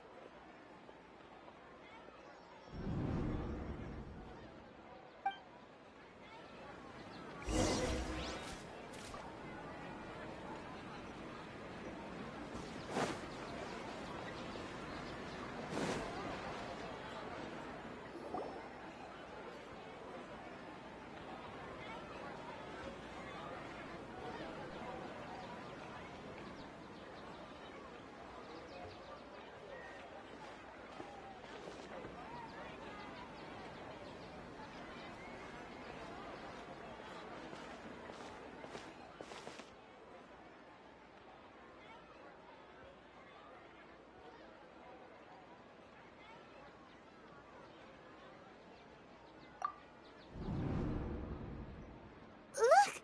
That's... Isn't that Dunyarzad?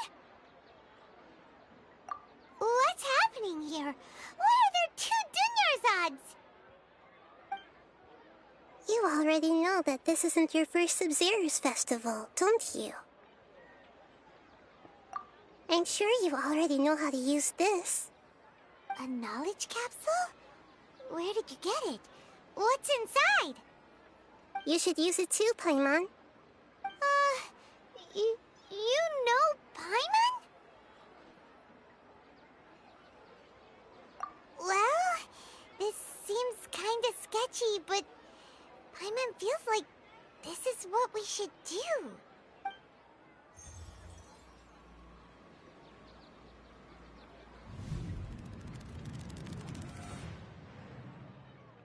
What the? This is our 20th time at the Sub-Zero's festival? Huh? No. The 30th? 40th? Just how many times have we been to the Sub-Zero's festival? Have we been trapped in a single day? If it weren't for you, we wouldn't have even realized. What the heck was inside that knowledge capsule? Your memories are still scrambled? Try your best to remember. This isn't the first time we've met, and I answered that question a long time ago. Let Paimon think. Oh, it's coming back.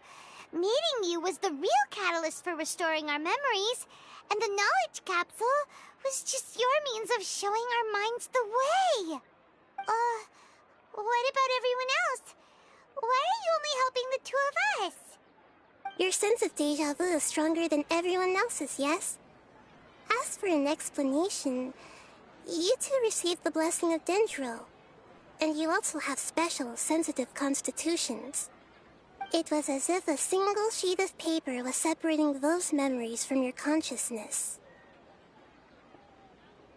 A familiar question. I think this is the 7th time you asked that. As you can see, she isn't doing well. You probably sensed it too. The Dunyarzad you were just with is different from the first Dunyarzad you met. That first Dunyarzad is in front of you right now, and she doesn't have a lot of time left. Looks like you're almost done sorting out your brain. Oh yeah, I'm Nahida. Good, you passed the test. What's happening? You can awaken our memories, and you seem like you know what's going on. Oh, wait, please don't tell Paimon even you don't know. Everything in this world runs in a loop. This cycle is called the samsara. You, me, and everyone else are all stuck inside the one-day samsara. As for the truth, that's on you to find out. If you were told the truth instead of discovering it yourselves, it would literally blow your minds. I don't know how you'd be after that. I can only give you surface-level help, like bits of information and subtle hints. For the rest of the time, I'll be doing all I can to slow down Dunyarzad's illness. She looks like she isn't doing well at all. Her illness gets worse after each Sub-Zero's festival. If we can break out of the samsara, I might be able to save her. But as things are right now, she's just a small bird in the sky that's about to lose its last feathers. All I can do is raise a gale to delay her fall. You sure love to use weird analogies. Analogies are wonderful tools. They let you use existing knowledge to understand unfamiliar things. Okay, so, with what you know so far, what do you think the truth is?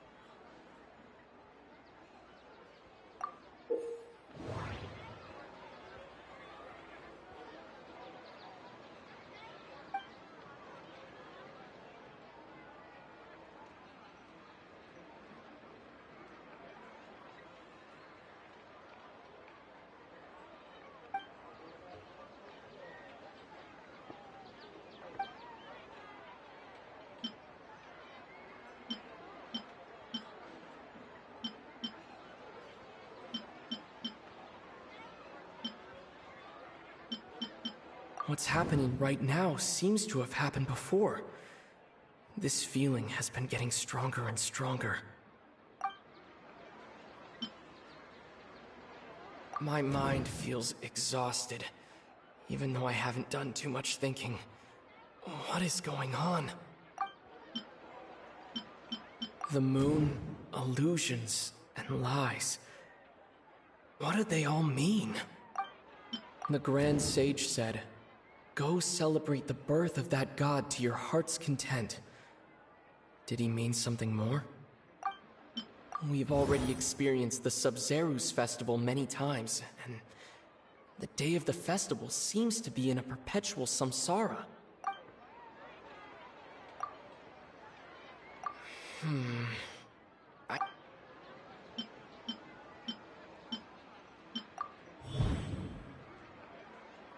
That should be it.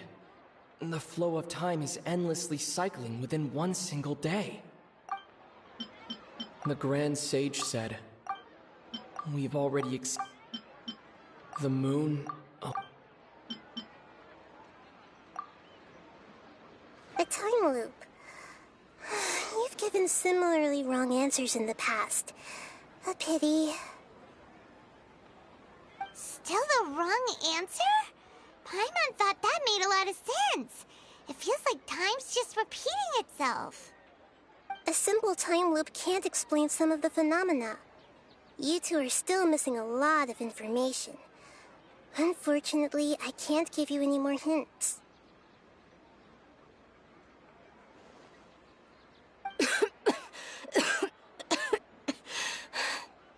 Dunyarzad. The Sub-Zero's festival is happening every day, but that doesn't mean we can waste an infinite amount of them. Hurry and find the truth before today's festival ends.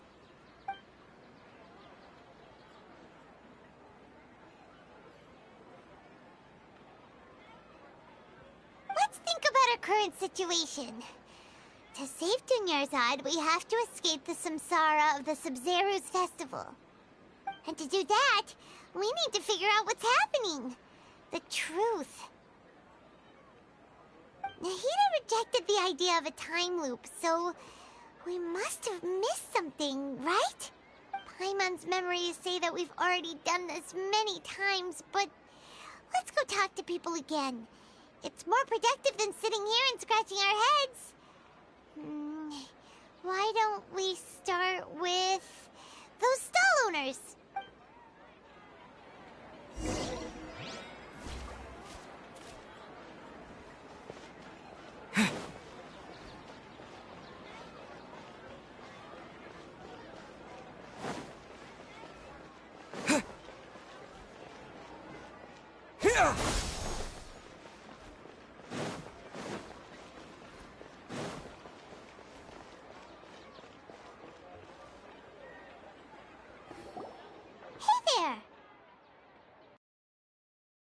Again.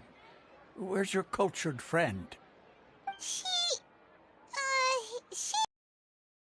Well...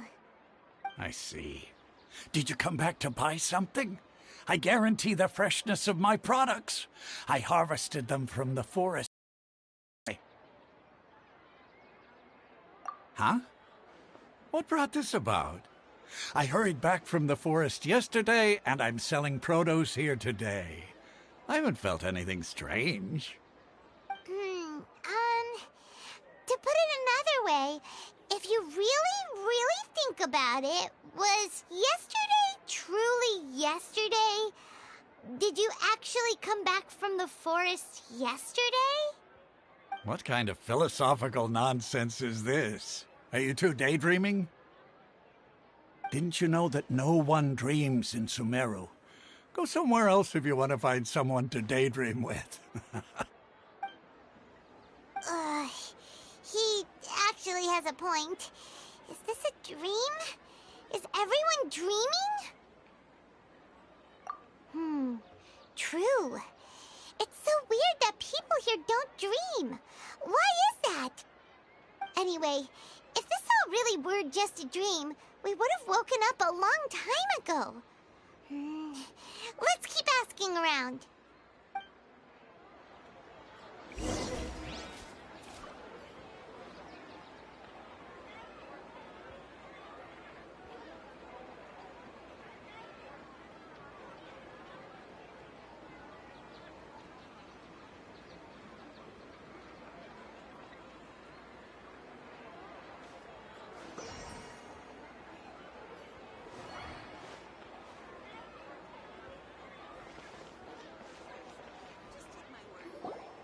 Oh, it's you two. Was my divination so accurate that you felt compelled to compliment me in person? Ooh, I knew it! I told you, the god's divination is highly accurate. You just hadn't fully understood its significance yet. You're really excited about this, huh? That's exactly why we came back. Help us better understand it. Help you better understand it? Well, that isn't exactly what I excel at. So, you're admitting that you don't have a clue? Anyway, what kind of situation did you get into? Huh? Hold on a second. I thought you guys just lost your wallet or fell for a scam. What you just said, are you serious? Does that kind of thing actually happen in real life? Paimon knew you weren't going to believe it. Marvelous. Truly marvelous. I believe you. Recall the interpretation of your divination. The moon, illusions, and lies. It really felt like an omen. When you say it like that, the divination does sound like it's related to what's going on. Can you read any more into it? I believe that the Archon's revelations are never more than vague hints. Anything more specific is beyond the reach of mere mortals. The book only says, if you trust your instincts and overcome your fears, the sun will surely rise. So that's how it is. Looks like fortune-telling is just fortune-telling. It's no good for practical problems. We haven't made any progress. Who else can we talk to? Paimon remembers that we tried talking to her a couple of times, but she always thinks we're playing pranks on her. You think she'll brush us off again?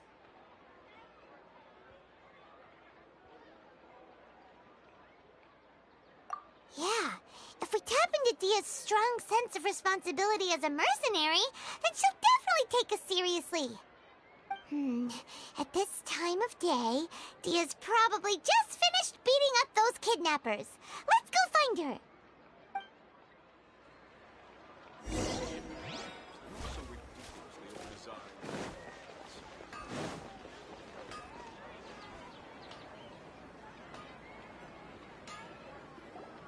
I'm fine, my lady. It's just a scratch.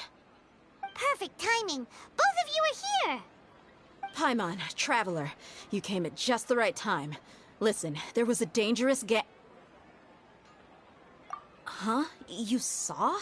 Then why didn't you jump in earlier? If someone was protecting Miss Dunyarzad, I could've went all out. Anyway, can you do something for me? You want the Traveler to take Dunyarzad somewhere to rest up while you check to see if there's still any kidnappers around. Did Paimon get that right? How did you know what I was going to say? We need to say something convincing.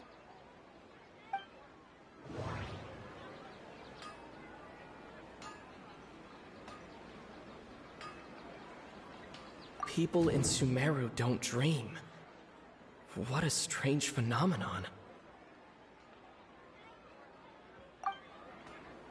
Dia sold her greatsword to raise additional funds, and then she was injured because she wasn't used to her new weapon.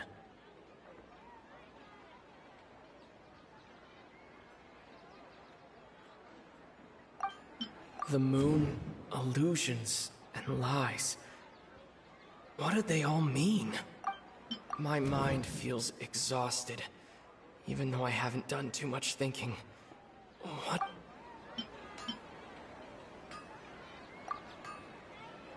Tell her, Traveler!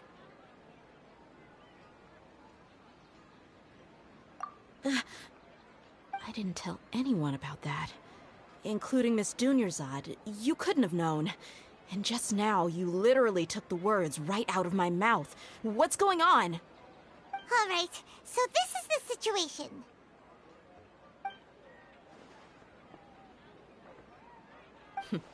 It's kinda hard to believe what you just told me. First, let me make something clear. Most of us desert dwellers might not be the scholarly type, but we do have basic common sense. She's quieter than usual. Uninterested in anything and really gloomy. Yeah, she isn't the same as before, but her parents said that this is how she was like at first. Huh? At first? I don't quite understand what you're all talking about. I'll go rest on the bench over there. My lady, are you angry?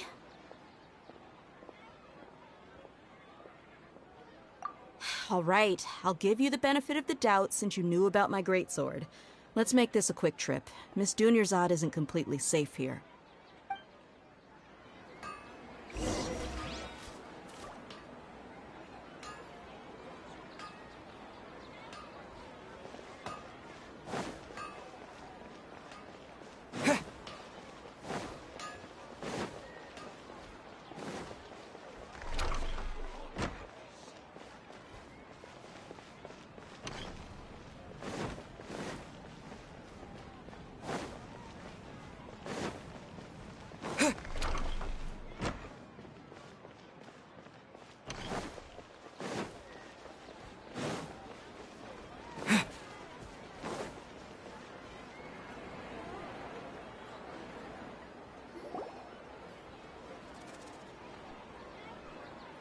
Nahida, we brought a friend. Are you busy? I thought I told you that it won't help to bring anyone here. We just wanted her to see the real Dunyarzad's condition. The real Dunyarzad? Where and who are you talking to?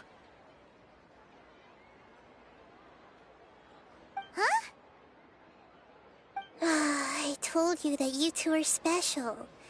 Other people can't see me or Miss Dunyarzad here.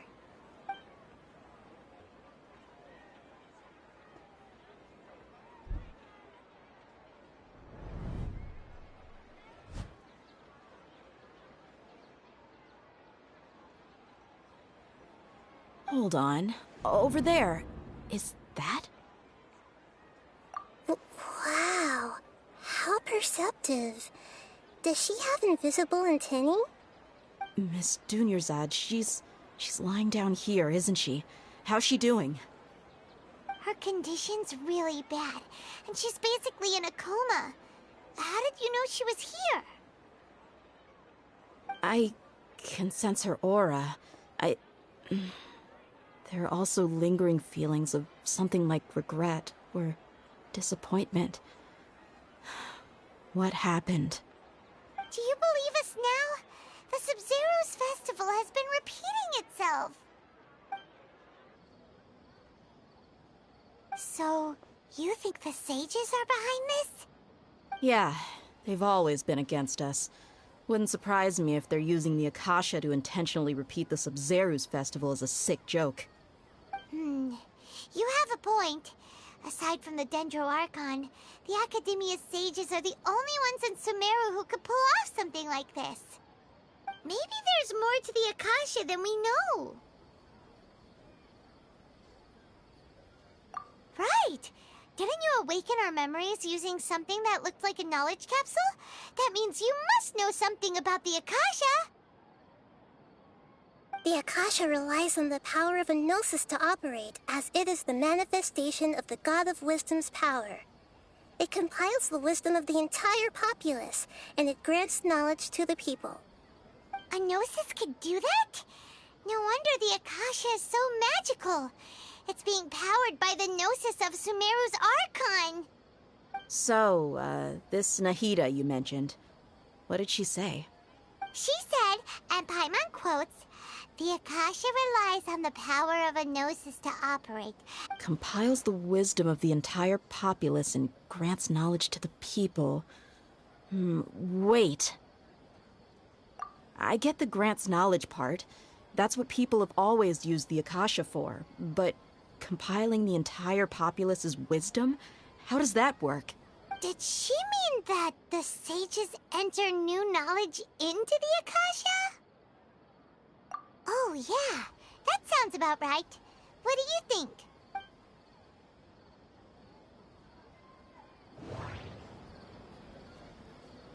Okay, Nahida said the Akasha relies on the power of a gnosis to operate, as it is the manifestation of the God of Wisdom's power. It compiles the wisdom of the entire populace, and it grants knowledge to the people. People in Sumeru don't dream. That doesn't sound right. My mind feels exhausted.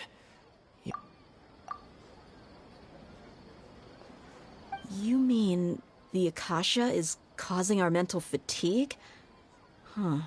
Now that I think about it, my head's been feeling unusually heavy.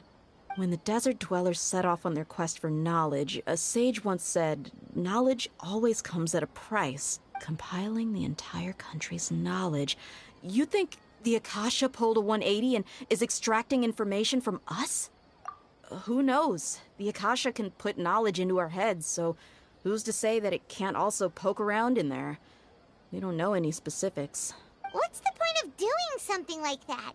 Just think about it. If you could combine the knowledge of every single person in Sumeru, then you can basically turn Sumeru City into a single massive brain. This hive mind could make breakthroughs in problems that even the smartest geniuses can't crack. An excellent deduction. And the analogy comparing Sumeru City to a massive brain? I love it. In that case, we should take off our Akasha terminals right away. Maybe that'll solve this problem. Yeah, I was only wearing this for show in the first place. Didn't expect the sages to cook up such a conspiracy. Mark my words, when this is over, I'm getting evidence and exposing this whole thing to the public. How does everyone feel? Huh? What is it? Oh, that! Paimon knows what you're talking about. It's a single soft beep that sounds like it's coming from the Akasha terminal. The sound of a beep. Could it be a prompt tone for when the Akasha is operating? That's probably an important clue. We weren't using our terminals, but we heard a beep anyway. Traveler, did you hear that? I heard it too. Our ears aren't messing with us. There was definitely a beep, but it sounded like it was coming from inside my head. We took off our Akasha terminals.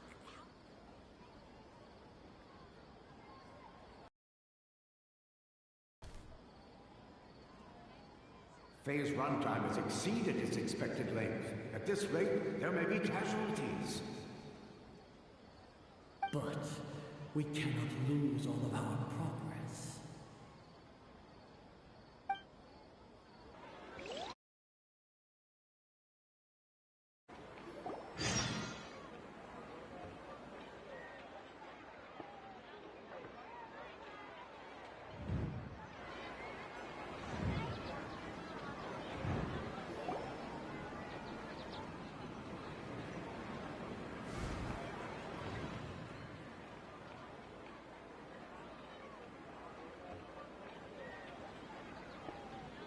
Paimon remembers everything!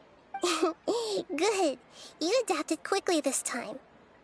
We definitely took off our Akasha terminals last night, but we still heard that beep. Why is that? But now we can at least confirm one thing. The Akasha definitely has something to do with whatever's trapping us in this cycle. Oh, Paimon doesn't get it. Why would the Akasha go this far if all it wants is everybody's wisdom? It's extremely difficult for lab rats in an experiment to understand why they're being treated the way they are. If we're lab rats, then what are you? Nahida, you've never told us anything about yourself. I guess I'm the moon. The moon? Wasn't that the result of our divination? Anyway, knowing who I am won't help you get closer to the truth, so you should focus on other things. Don't get distracted and miss any clues. Okay then. Dia helped us a lot yesterday, so let's go find her. If Paimon's reading the time correctly, those kidnappers should be showing up soon.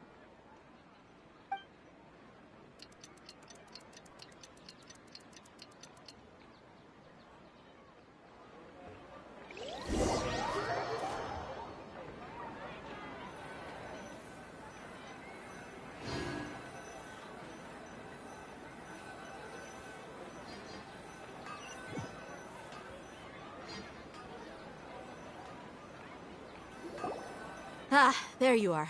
I've already taken care of those kidnappers. My lady, did you get hurt? Dia? What's wrong? Why are you both gawking at me like that? You didn't get hurt this time. Huh? What do you mean this time? Why are you so surprised that I managed to get out unscathed? Those kids were amateurs. Shh! How did you know about my greatsword? I haven't told anyone about it. Please, don't tell Miss Dunyarzad. So Dia's lost her memories after all.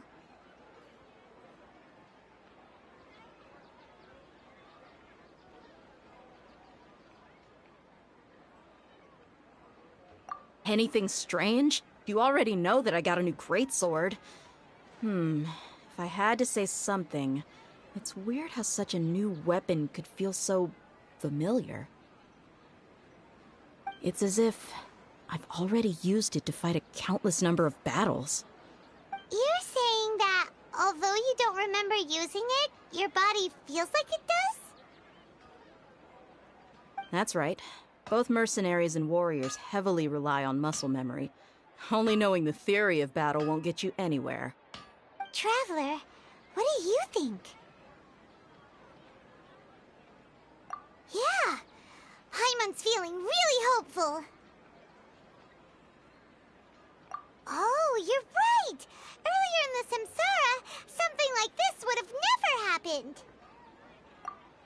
have no clue what you two are talking about, but it's still dangerous here, so... So you want us to take Dunyarzad somewhere else to rest while you check if there are still more kidnappers around, right? How did you know what I was gonna say? Can you read minds? Forget it. Go and do your thing.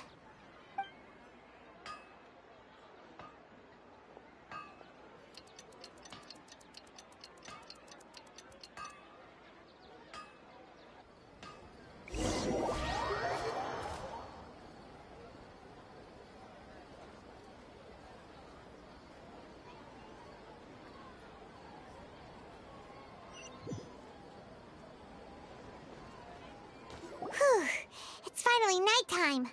Aside from Dia not getting injured, everything seems to have stayed the same. Listen, Nahida, we found out that Dia got out just fine today. Even though... Do you think the Samsara has been broken? Have we saved Dunyarzad? Really? Good job on all that progress. Get some good sleep tonight. Hey, what kind of an answer is that? Tomorrow will come. Everyone assumes this is common knowledge, but the only way you can know that for sure is if you experience tomorrow. How many todays has it been?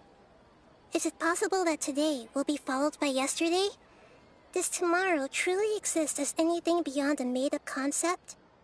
It's even possible that this entire world is a lie. The world has just been one endless Sub-Zero's festival. Okay, no more.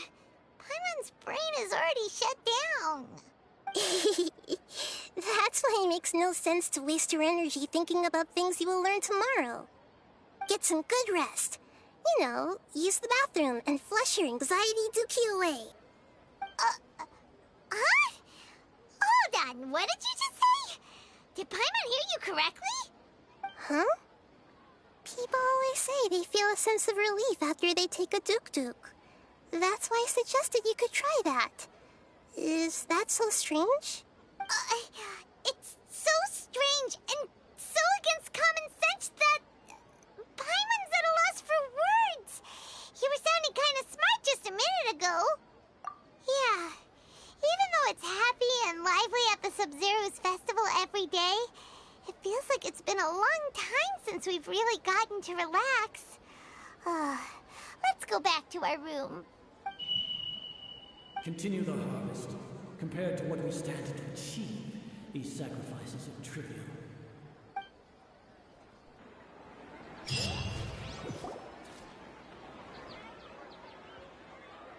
We're still in the same day. Nahida, you already knew last night that we didn't break out of the Samsara? Why did you tell us? Would there have been a point? You would have spent the night with new worries, with tomorrow still out of reach. In that case, you might as well rest within that brief moment of hope. An opportunity like that doesn't come by often, and I thought it might help you clear your minds. Paimon thought the Duke did that! Whatever. Guess you were looking out for us after all. Of course. In the time we've been together, you two have been everything to me. Paimon's flattered and everything, but maybe you're taking things a little fast. What I mean is, even though I had asked you to solve this puzzle, you two are still the only ones who can see me and sense my presence. In other words, if you weren't here, I may as well not exist. That's why you two have been everything to me. Get it? Nahida's talking about confusing stuff again. Anyway, that's enough chit-chat. So, Traveler, did the new clues yesterday help you gain a new understanding of the situation? Huh? Why are you scrapping your previous theory? Oh, yeah! You're right! Gosh, how did we not notice that? In a simple time loop, people's physical conditions should also reset. So, what's your new hypothesis? Mercenaries rely heavily on muscle memory, and Dia was able to use her experiences to avoid injury in later samsara cycles.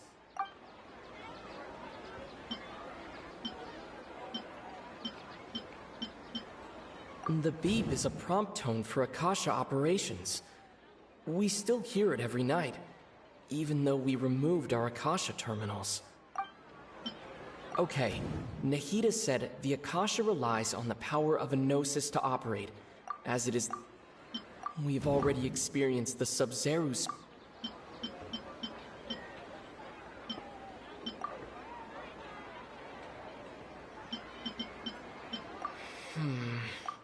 I can't.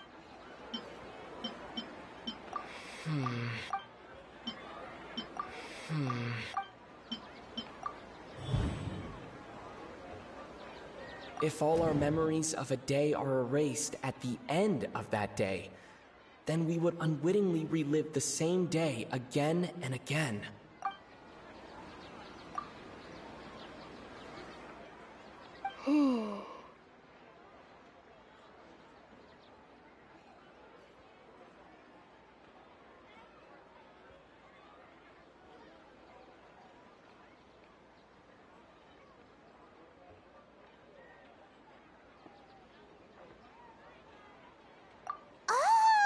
Then the beep we hear every night could just be indicating the deletion of our memories. That's why when we wake up, everyone thinks the Sub-Zero's festival hasn't happened yet. It's already the next day, but everyone still thinks it's the day before. But muscle memory can't be erased. That's why Dia has been getting better at using her greatsword. Now everything makes sense. A brilliant deduction. Nahida, tell us if we're right or wrong. To put it simply, it's as if you've mistaken a pyro crystal fly for a firefly in the night. You lost sight of its true nature because you focused too much on your perception that it glows. That isn't simple at all! Why don't you go talk to Miss Dia again? You might learn something new. Right! She did help us find our latest clue after all. Let's go!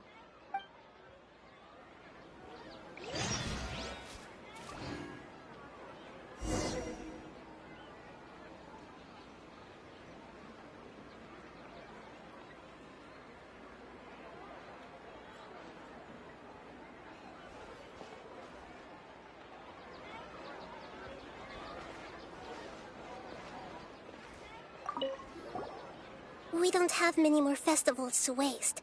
Hurry and find the truth.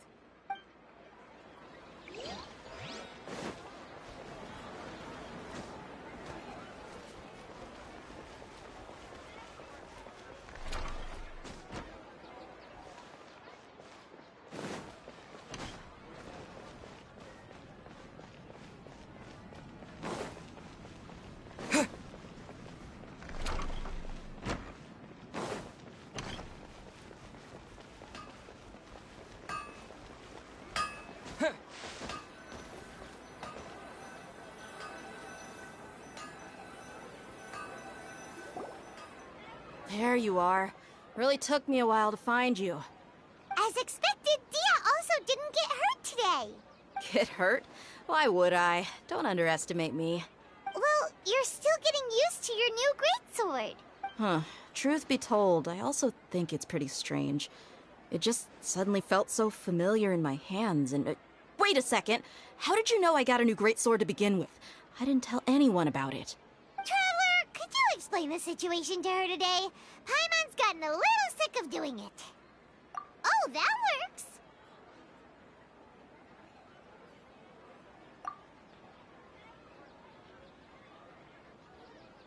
What happened to you guys while I was gone? Did you get brainwashed by some cult? Don't think too hard about it. Just take what we're saying at face value.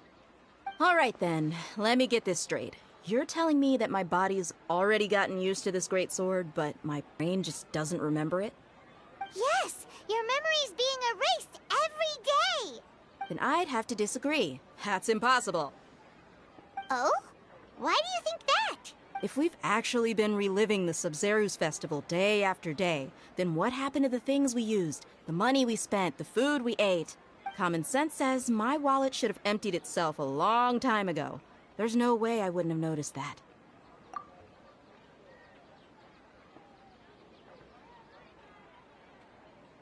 Right. right! They could use the Akasha to record what everyone did that day, and then use the city's resources to replenish everything! It's not very likely, but it's also not impossible. No, it is impossible. I've got proof. You have proof? Where? You two are surprisingly serious about this nonsensical discussion. Fine, I'll play along for a little longer. Come with me, Miss Dunyarzad. Please come along as well. I still can't guarantee that this area is safe.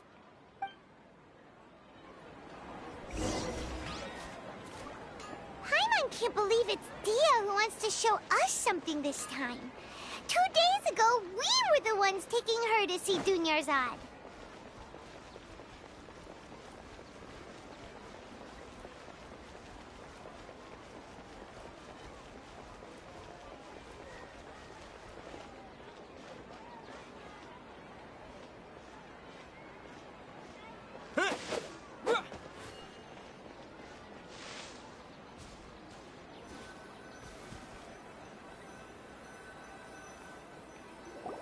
This is it.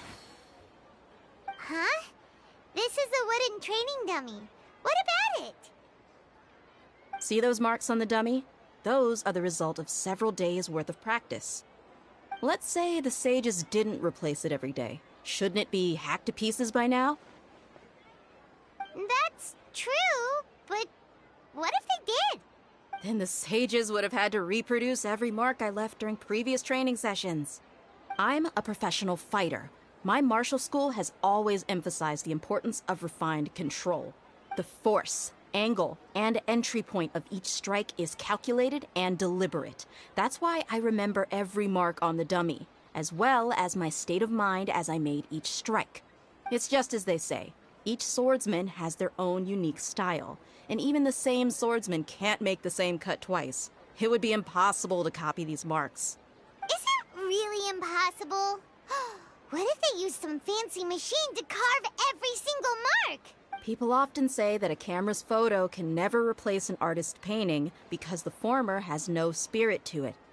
The same thing applies here. At a mere glance, I can differentiate carved marks from the results of combat training. Whew, I hope that cleared things up for you. Hey, is this that new brain-exercise game that's been super popular with the scholars lately? It's surprisingly fun. Anyway, it's getting late. I should escort Miss Dunyarzad to Nilu's stage. See you later. Well, back to square one. Is our memory deletion theory also wrong? But at least we've reached some other conclusions in the meantime. Yep, that's true. So, can we think of any new ideas right now? Strange? Paimon feels like everything's been strange lately. Huh? Leaving the city? You're right!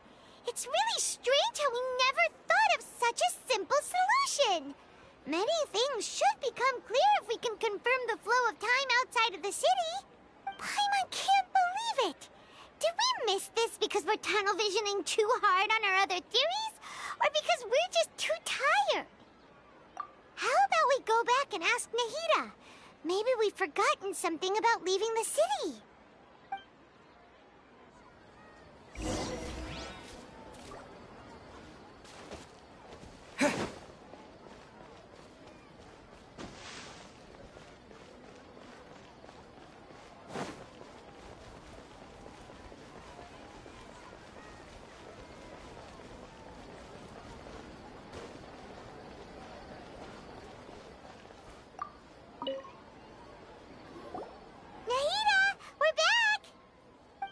Early today. Did you find something new? Sort of. We're mostly sure now that we're not in a time loop.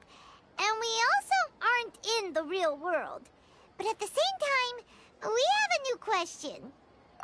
Leaving the city. As far as I remember, you've mentioned your plans to do that twice before. We don't remember anything. What happened after we talked about those plans? What did we say when we got back? Let me think. I don't think you ever actually told me what the outcome was. Oh, it's probably more accurate to say that both times you never came back the whole night. But you two sometimes stay out the entire night anyway, so at the time, I didn't think too much about it. It is true that sometimes we lose track of time during our investigations. Before we know it, it'll already be the next day. But still, neither of us remember anything about leaving town. Really? That's kinda strange. In theory, I should have already awakened all your memories. Yep, something here's definitely fishy. Let's get to the bottom of this tomorrow.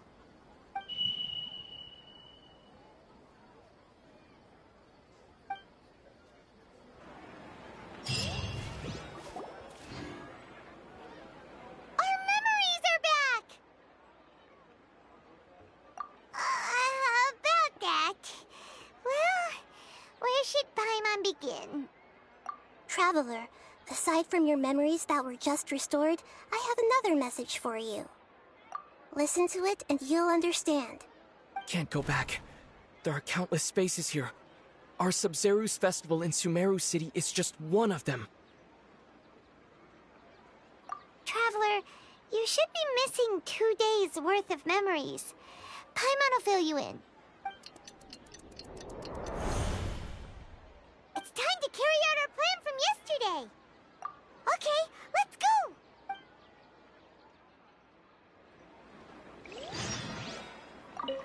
We don't have many more festivals to waste. Hurry and find the truth.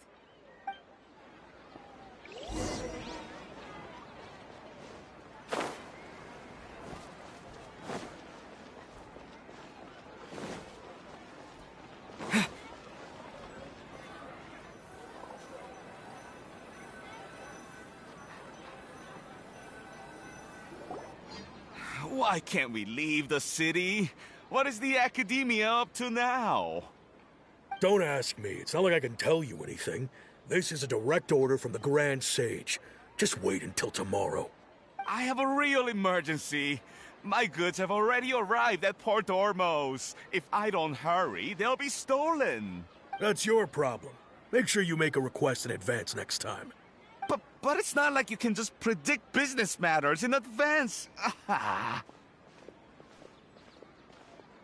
It looks like the Academia already announced a lockdown for Sumeru City today. How completely unsurprising. Let's go and question them. Hello, sir. Why can't we leave the city today? Here we go again. Don't ask me. I don't know either. We just received an order that no one is allowed to enter or exit Sumeru today. They didn't tell us anything else. Angering me won't get you anywhere. If I had that kind of insider info, I would have left this stupid post long ago. It looks like he really doesn't know. If we can't get anything out of him, let's take matters into our own hands. Why don't we climb over the walls? Those guards can't be everywhere at once. This is a good spot, and the guard hasn't noticed us at all. Let's hurry! Huh? Why? Are you going to leave Paimon behind? But what if things get really weird out there and you get into some trouble? Then Paimon won't be able to help you. Oh, Paimon knows that Paimon can't do much, but we've always been together, haven't we? Okay. Paimon will wait for you. Promise Paimon that you'll come back as soon as possible. Just a quick look. And please, be careful.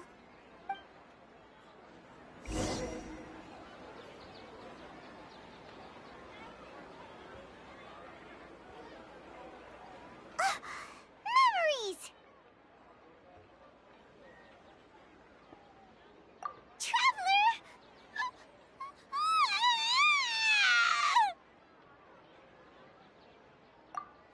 Paimon would never see you again!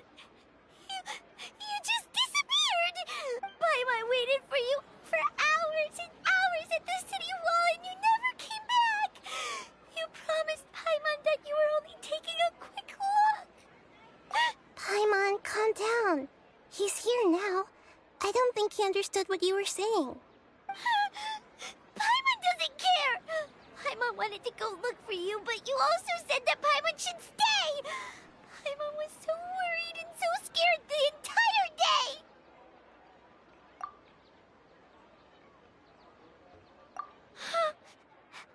Okay. Paimon will forgive you. The most important thing is that you didn't actually disappear.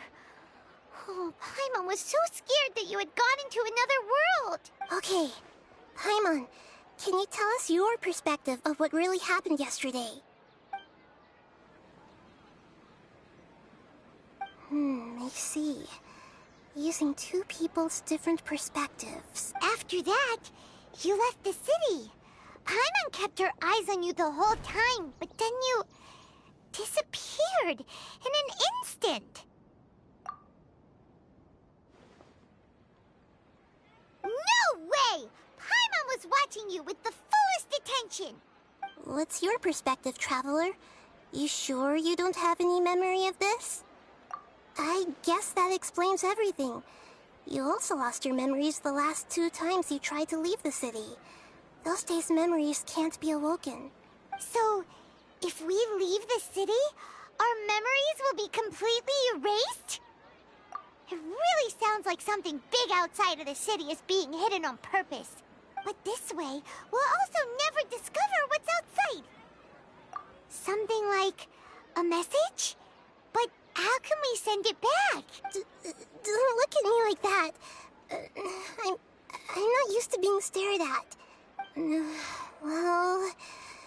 Okay. You want something that can pass on messages, right? Give me some time and take care of Dunyarzad for me. Yep! Now we're talking!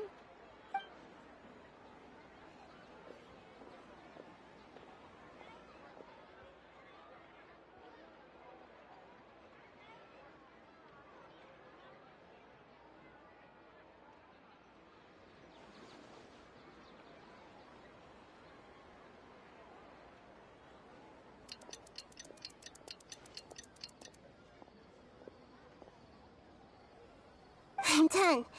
Here you go. What? Isn't this just an Akasha terminal? You made some little changes. Akasha terminals are already capable of sending messages. I just tweaked it so that it could connect to any node.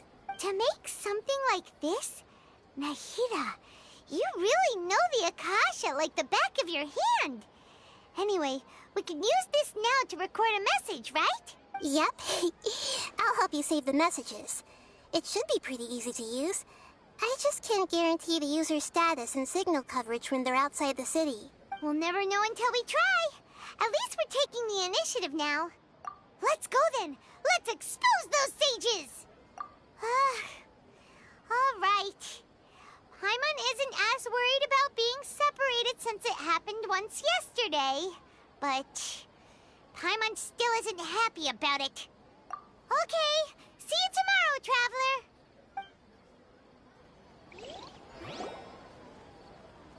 That covers everything that's happened so far. Yes. Although the signal was choppy and had some interference, we still managed to receive 2 messages from you when you were outside. Okay, now that you understand what's going on, let's hear the messages together.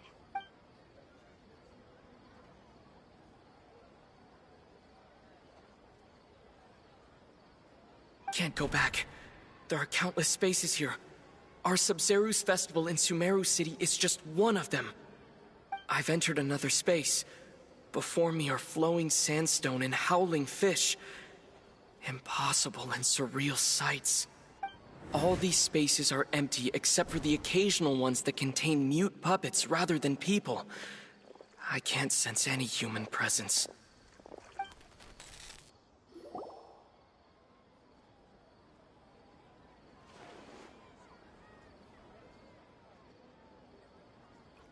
That's one heck of an info dump. It sounds like you left the Sumeru city space when you set foot outside of the walls. But everything looked completely normal when Paimon was looking out from the inside. That's unbelievable. And if we take your word for it, the other spaces all had very weird contents. There's another part here. I only received it last night. These spaces have been disappearing one after the other, absorbed by something like a sun in the sky. And now, even the final space has also disappeared. Behind me, a lot of spaces just appeared again from thin air. I get it now! Those spaces are actually...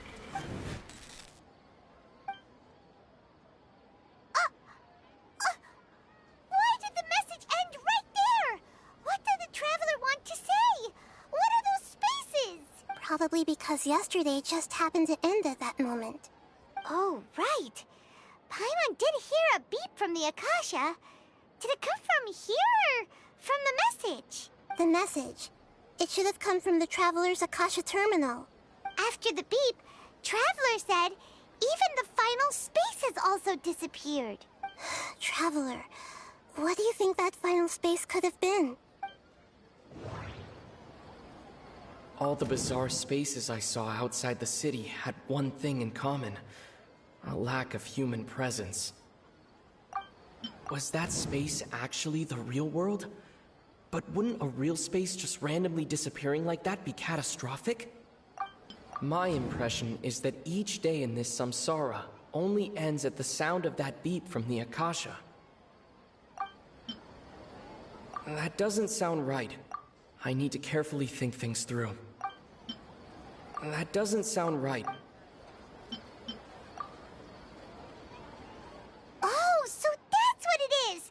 After the sound of the beep, the final space, the Sub-Zero's festival, also disappears, and we're taken to the next day.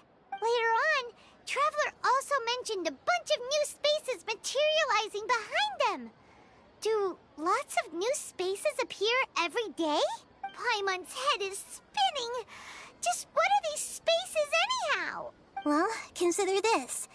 For all the horrors of the Archon War, at its heart, it was just a game where a bunch of gods fought over 7 seats. So no matter how strange or spooky things may look on the surface, maybe all they point to in the end is a small and simple secret. Wow, the Archon War, huh? That's an analogy and a half.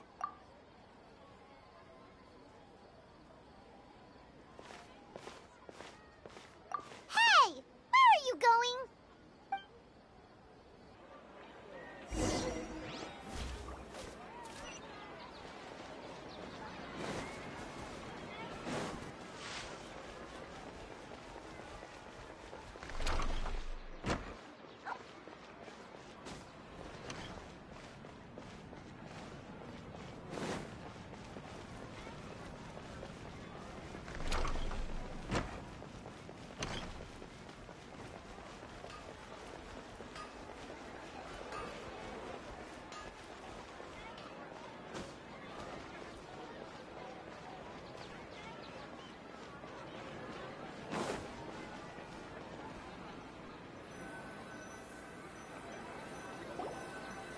Do you want some alone time to think? All right then, Paimon won't disturb you.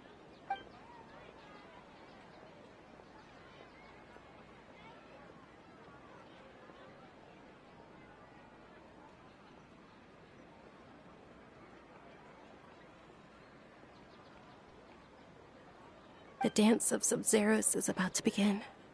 I'm going to go watch it. Okay. Why don't you go ahead, Dunyarzad? We still have some other stuff to do first. Okay then. See you later.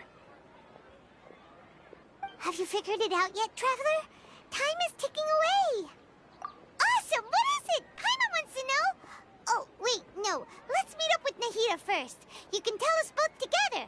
This time, we're gonna get to the truth.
You're back!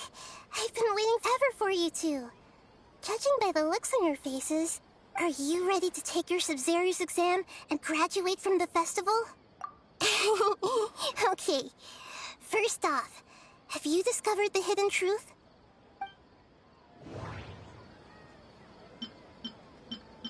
People in Sumeru don't dream. What a strange phenomenon.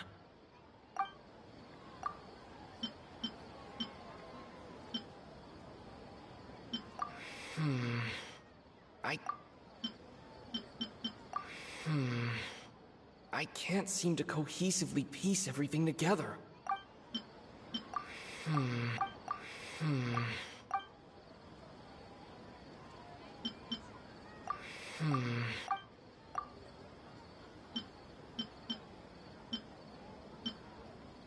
We've already experienced all the bizarre spaces I saw outside the city had the moon, illusions. Okay, Nahida's... those spaces...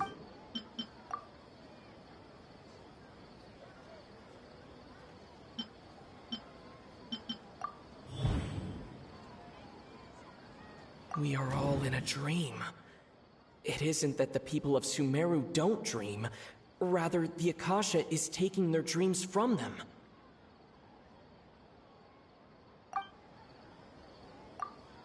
People in Sumeru think they don't dream, but the truth is the Akasha steals their dreams without them knowing it. And those spaces with no human presence are stolen dreams without their host. That would explain why they sounded so weird when he was trying to describe them. Huh. So people in Sumeru do dream after all. In fact, we're all in one big dream together right now. Correct answer. Now, how did you conclude that the Akasha is capable of this? The Akasha relies on the power of a Gnosis to operate. It is the manifestation of the God of Wisdom's power. It compiles the wisdom of the entire populace, and it grants knowledge to the people. That doesn't sound right. That doesn't sound...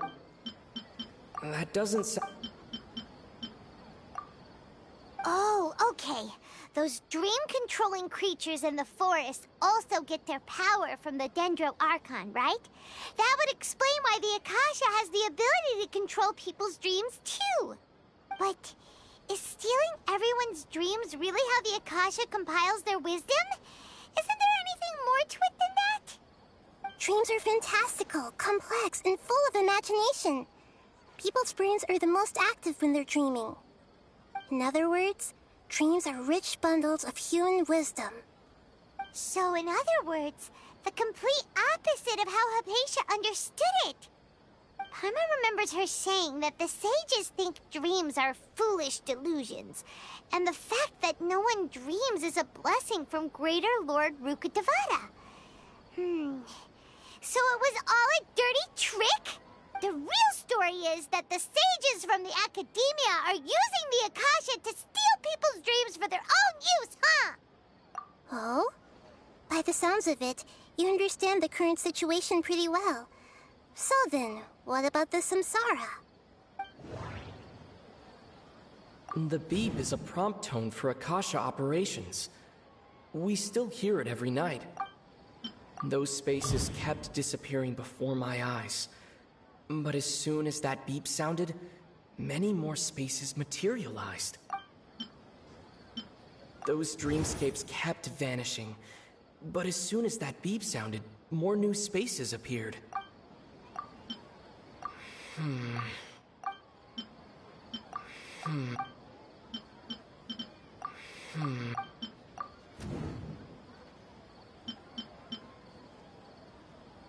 The Grand Sage said, "Go celebrate."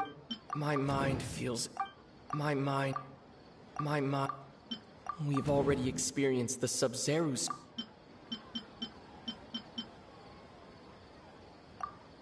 Correct. The Akasha is keeping each person's brain in a constant dream state, but also separating their consciousness from their own dream. Their disembodied consciousness is placed inside the collective dream of the Sub-Zero's festival along with everyone else's, while their now vacant dreams are harvested by the Akasha. No one is any the wiser as another day passes in the dream, and so begins another samsara cycle.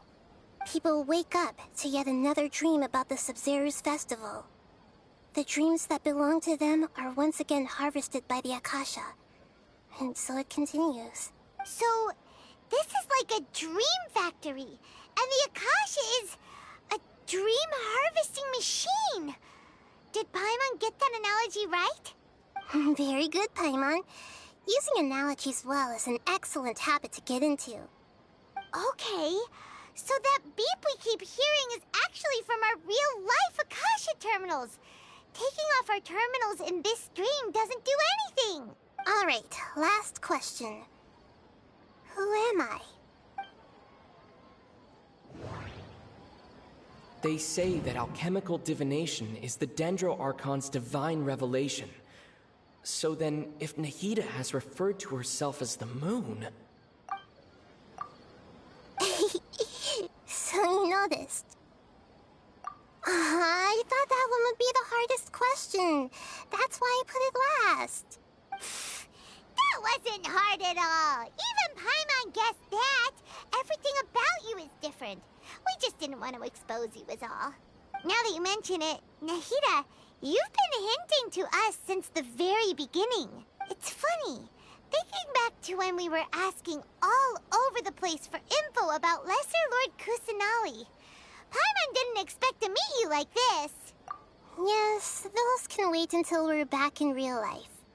On the other hand, I'd be happy to answer any more questions you have about here and now. You asked me this question before. My answer was, it would literally blow your minds. Now that you know this is all a dream, this answer should hopefully make more sense. Have you heard the saying, don't wake a sleepwalker? Likewise, if someone suddenly had told you all this instead of you learning it on your own, your notion of reality and dream would be thrown into irreversible confusion. I couldn't expose you to that kind of risk. That's why I could only give you very subtle hints and some suggestions. Long story short, I'm really sorry I had to keep you guessing. Firstly, this dream we're in is completely based on reality. People have already experienced this Sub-Zero's festival, so it would be very difficult for them to find anything that strikes them as surreal. Secondly, you're probably wondering why people don't have any memories from earlier samsara, right? That's because people don't remember their dreams most of the time anyway. And in any case, their actual dreams are being taken away from them by the Akasha. So whenever they wake up in this dream of the Sub-Zero's festival, they don't remember anything from their previous identical dream. That reminds Paimon. Traveler had a dream when we were in the Avidia Forest, but couldn't see what it was about after waking up. Is that an example of what you mean? Yes.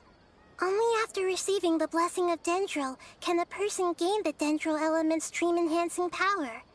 That explains the feelings of deja vu. Meanwhile, everyone else has no idea that they are in the Sub-Zero's festival samsara, while their dreams are stolen from them over and over again. Can humans really keep dreaming forever like this? Will it ever end? And if so, when? You might say your mental fatigue has already answered this question. Eventually, there's only so much that people can tolerate. Especially those whose health is compromised to begin with, like Dunyarzad. This relentless exploitation takes an even harder toll on them. People's lives are at stake here, and nobody knows a thing! We've got to put a stop to this! I know, right? Why did they have to base this dream on my birthday? Could it really just be a coincidence? Even you don't know the reason? Wow, now that's strange. The Academia sages are determined to harvest lots of dreams in a short time, no matter the cost. They have to be up to no good. Unfortunately, I don't know anything about it. Traveler, do you have any information?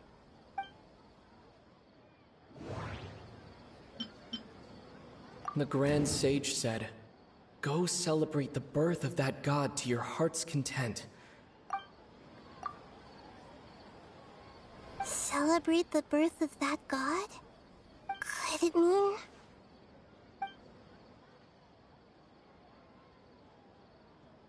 deceiving the people of Sumeru with no regard for their safety? No matter what they're trying to do, this is unforgivable. After we end the Sub-Zero's festival, Samsara, we have to look into them. How can the sages of the Academia do this behind their Archon's back? This is ridiculous! In the end, I'm just the moon. The real sun is long gone. A sun and a moon? Nahida's talking in riddles again. Oh, we're out of time today. I'll tell you how to break free of the Samsara tomorrow. See you then.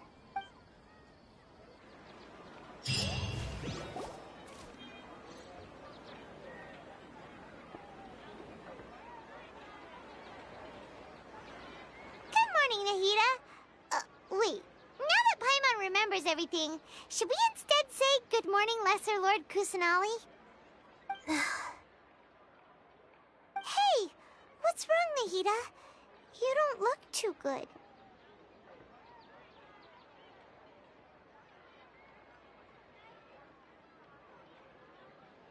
I'm afraid that what you're thinking right now is correct. Did Dunyarzad already disappear? No way! Are we too late? The real Dunyarzad's consciousness has indeed disappeared. It can no longer endure the constant dream harvesting.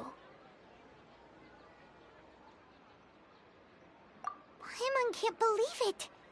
Wait, so what about that other Dunyarzad? Just what is she? Is she also going to disappear? She's actually something like a puppet, but not completely. The real Dunyarzad's consciousness could no longer keep playing her role in this dream. So another Dunyarzad appeared to replace her in the dream. Just like the grass and the trees, that Dunyarzad is just a building block of the dream that helps to keep it going. But personality-wise, she's nothing like the real Dunyarzad. Puppets are stiff, and can't copy a living person's vitality. After all, they're just there as filler. You know, speaking of which, the old Dunyarzad might not have been too different from a puppet. Dunyarzad truly believed that she met you within her consciousness, and it was you who inspired her. So you do remember her after all. Yes. Back then, her family was overly protective of her. No one cared about her personality or thoughts. It was as if she only lived to stall her Elazar. I just gave her a little wisdom so she could look at life in a new way. So that she could be her own person. But even so, she's still... far from it. I'm still a long way off from being a real Archon. I couldn't even save her. Competent Archon, I wouldn't have let my most faithful follower die at the Sub-Zero's festival with so many regrets. Please don't beat yourself up over it, Nahida. It's the sage's fault, and theirs alone. I'm not beating myself up. All I did was to rationally observe the distance between myself and a real Archon. Don't be like that, Nahida. Even real Archons are still allowed to be sad. To prevent more tragedies like this, we must end the Samsara as soon as possible. Great, but how do we do that? Although the Sub-Zero's festival dream is under the Akasha's control, only humans can dream. Even the Akasha is unable to create them. That means this dream belongs to a host who created it. Huh? So, how should we find that person? Well, if this is someone's dream, then everything here must come from deep within their consciousness. Which means, with the power of imagination, they can change anything in this dream. Imagination? What do you mean by that? Imagination means breaking through what you perceive as normal.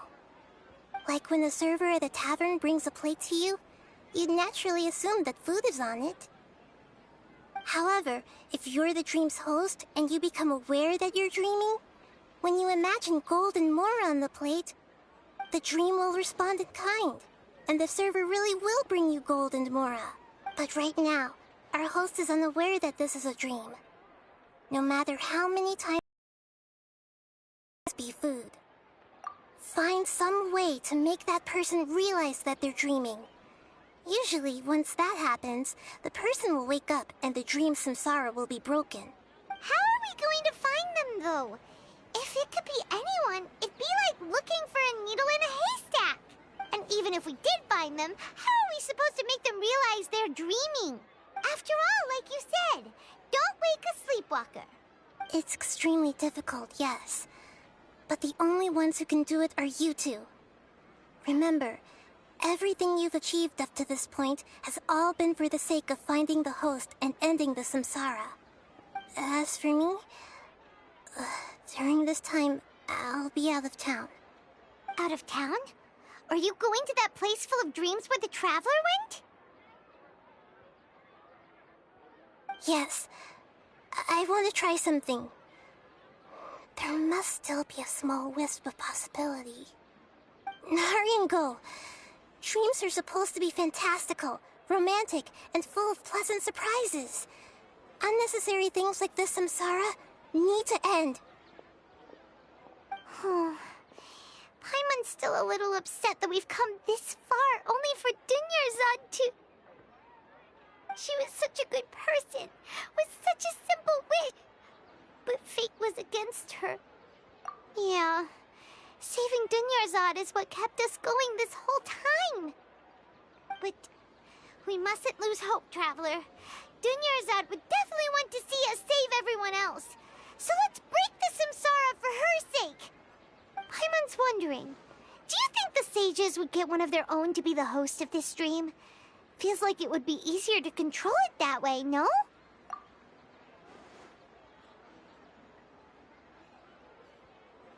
Huh. That's true. Plus, the sages probably weren't counting on there being other factors beyond their control, like Nahida and us. So, who do you think the host of the dream is? Oh, that would make sense.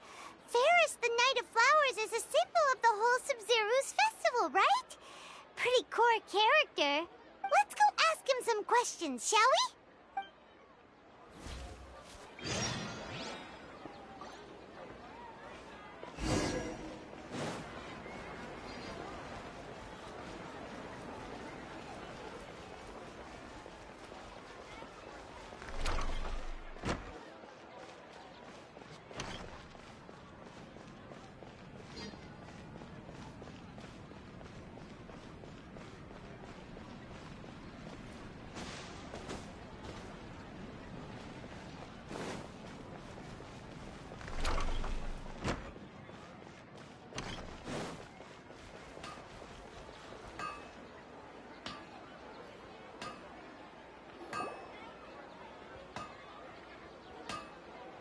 You're back. You left in a hurry last time. Is everything okay? Everything's fine. Just, it's a little hard to explain. Would you mind taking part in a little experiment with us? An experiment? That came out of nowhere. I'm listening, though. What do you need me to do? Could you make a wish?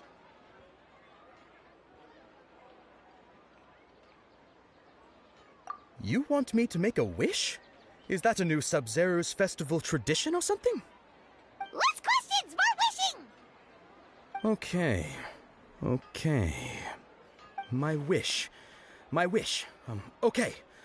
I'm a little nervous saying this out loud, but I want Miss Dunyarzad to be happy. Oh. I noticed earlier that she looked a bit down, and she wasn't really talking to anyone. She just doesn't seem like herself. She's always so gentle and kind, and all the kids love her. I've also wondered if the reason she asked me to be Fairest Night of Flowers is because I'm special to her, or something. So, you have a crush on Dunyarzad? Oh, is it that obvious? After what I just said, I guess it is. When she placed the hat of the Knight of Flowers onto my head, she said to me, I want everyone to have a happy Sub-Zero's festival. What she didn't realize was that I'm not that interested in how everyone else feels. In that moment, I just wanted to be her Knight of Flowers for the rest of my life. 50 years, 100 years, I'll serve her till the end of time.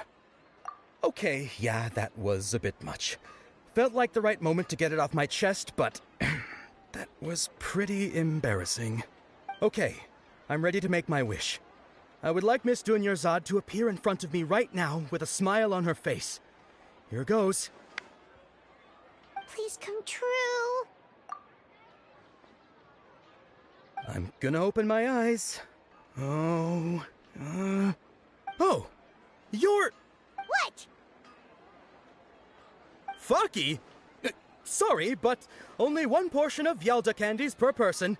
Back home you go. Nice try, you two. Anyway, never mind. I don't need to see her appear right in front of me. As long as she's happy. Guess he isn't the host of this stream after all. Should have expected it wouldn't be this easy.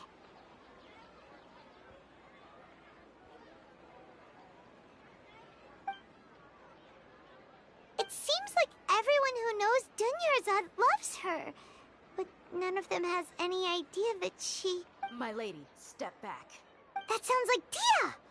Oh, right. This is when Dunyarzad bumps into the kidnappers. Huh? But Dia can handle them. Hey, Traveler!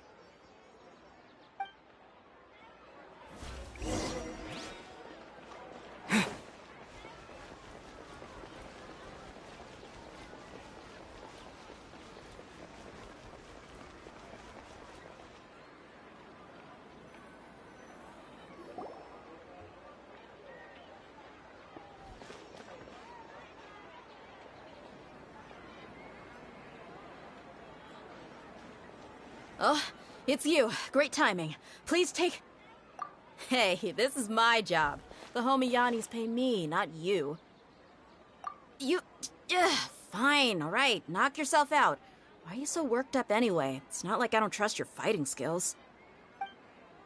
Anyway, watch yourself.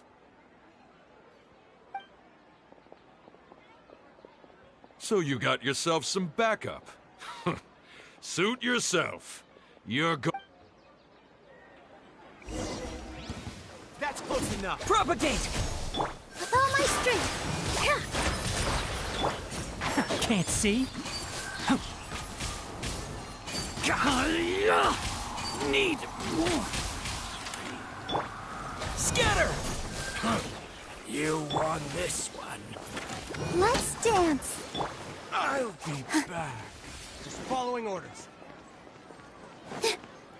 Positions.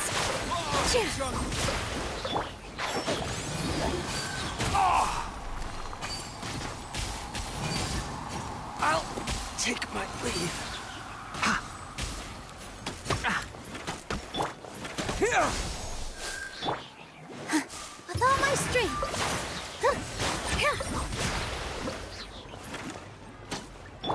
Scatter! Enshroud! I'll be back. Traveler, were you just taking your anger out on those guys? You and Nahida both. Dunyarzad wouldn't want to see you two like this. Oh, and speaking of her, Paimon just remembered something. Remember how during the first Sub-Zero's festival, before the Samsara started, we came here with Dunyarzad because she wanted to pick something up? She said it was because she had forgotten something. Okay, so Paimon's memory is working so far. Anyway, Paimon also remembers that she is staying somewhere around here. Yeah, even if it's only a tiny clue, it'll probably still help us more than this needle in a haystack search.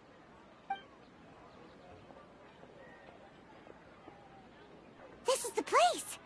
It's rude to enter other people's spaces without permission, but desperate times call for desperate measures.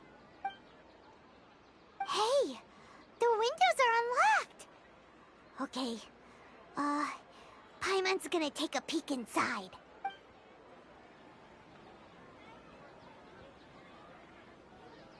This was only a temporary residence, so there was pretty much nothing inside except this book on the table. Should we open it?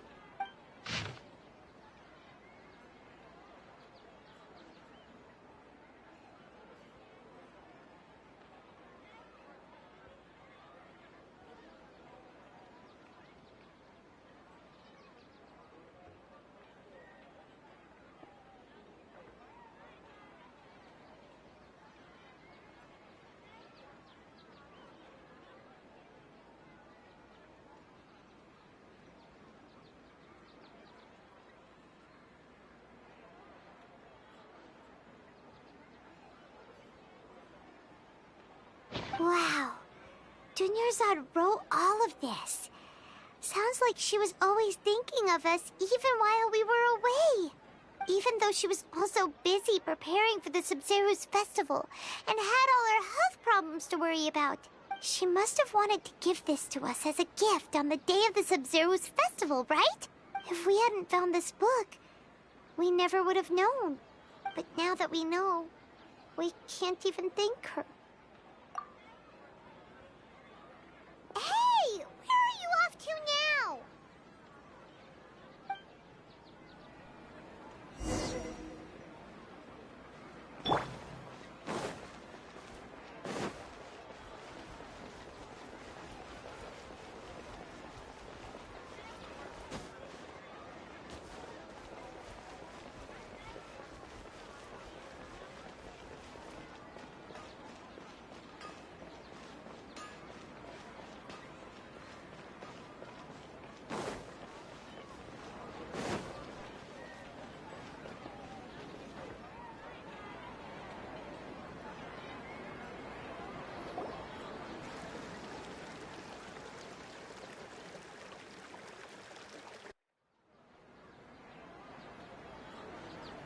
It's Dunyarzad's puppet.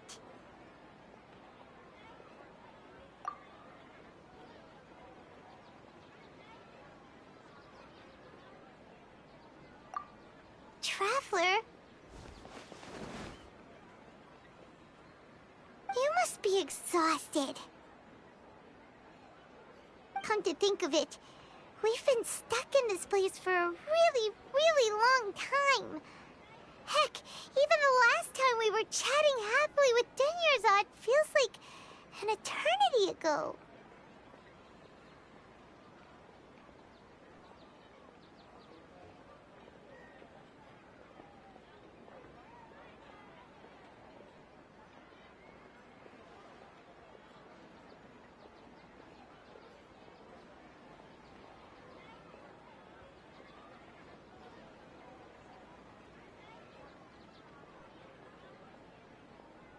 Paimon still remembers when we were sitting here, and the way her eyes sparkled when she talked about Nilou's Dance of Sub-Zeros. There will always be frustrations in life, but I know that the point of living is not to leave behind any regrets.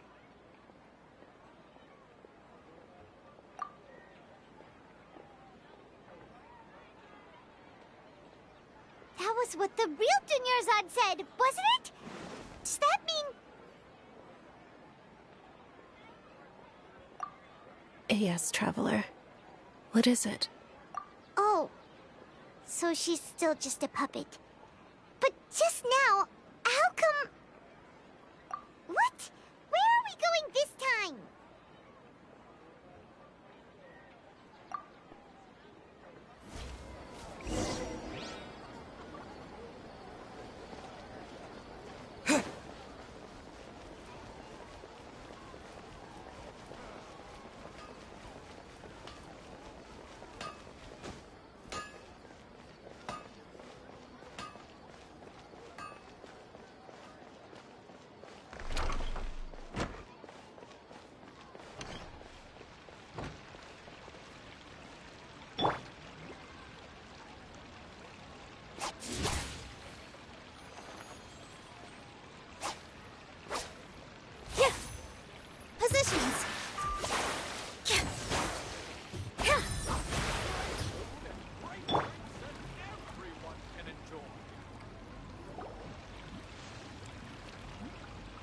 If you continue to resist, we will have to order an investigation into every single event organizer.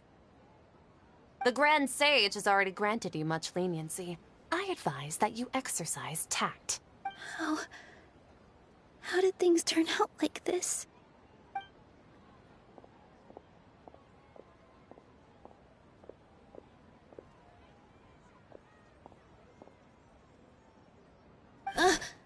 Traveler? You don't have to get involved. He's a sage from the academia. I don't want to drag you into this. Traveler? Traveler? What the heck are you doing? If you get arrested by the academia, that's another day gone to waste!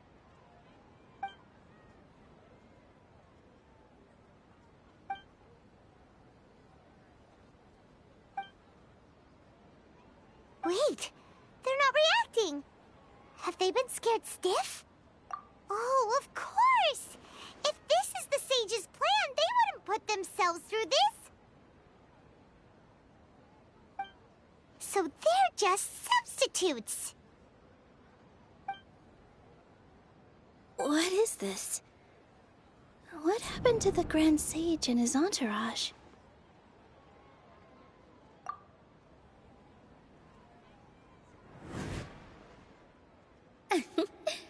Like I said, they symbolize the goddess of flowers.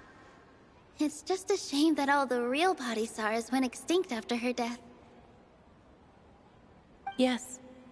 The Greater Lord brought forth new Padisarahs in memory of the goddess of flowers. But she ultimately could never truly replicate that beautiful shade of purple.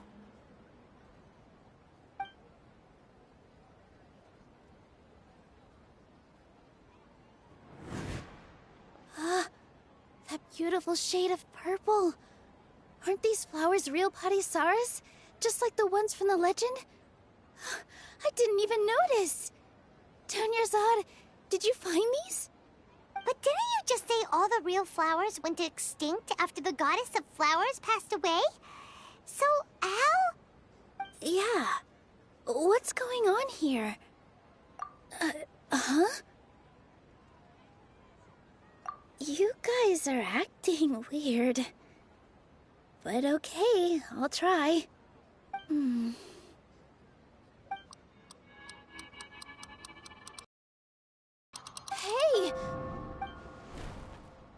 They disappeared! So Nilu's the host. What a surprise! Purple Padisarahs don't exist in the real world anymore. But in Nilu's subconscious, they can appear as decorations on the stage. It's just like the example Nahida told us. People assumed there will be food on a plate, and Nilu assumed there would be real Padisarahs in the flower pots.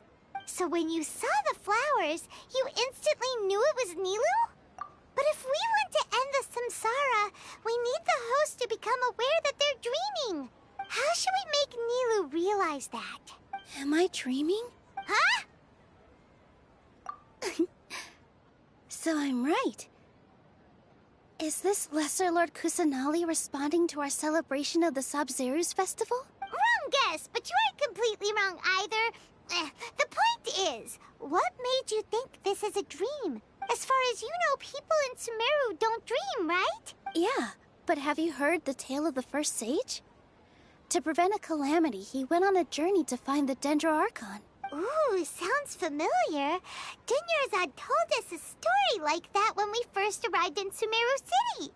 So it was about the first sage, huh? Yep, but in the part you heard, he hadn't become the first sage yet. There's more to the story. His piety and wisdom were acknowledged by the Dendroarchon, and she finally gave her blessing to him. All kinds of spectacular scenes appeared in front of the first sage, as if all the knowledge in the world was being painted onto a canvas right before him. He was captivated. After who knows how long, he mastered all the knowledge he could comprehend. Afterward, he said to the Dendroarchon, "I miss my parents, my wife, and my children. I've been away from home for far too long. They must be worried." The Dendroarchon smiled. The next second, the sage found himself lying in his bed, as if he had just woken up from a dream. His wife, lying next to him, said, "You're off to search for the Dendroarchon today, aren't you?" Have a safe journey, my love. In the end, the first sage took care of many disasters in Sumeru City and founded the academia. What a happy ending. So, the first sage was dreaming ever since the beginning of the story? He never went on his journey? Yes. But his faith and determination were conveyed to the Dendro Archon, so she blessed him in the form of a dream. Paimon understands where you're coming from now. That's a really interesting connection. But we really gotta wake up soon, like the sage in the story. I see. Well, it just so happens that today's Sub-Zero's festival is almost over, too.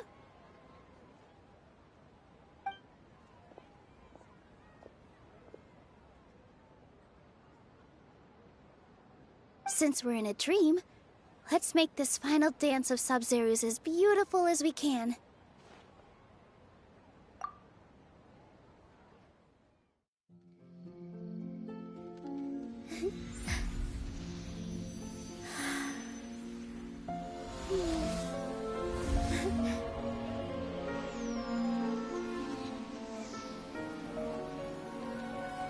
The wait is over, everyone.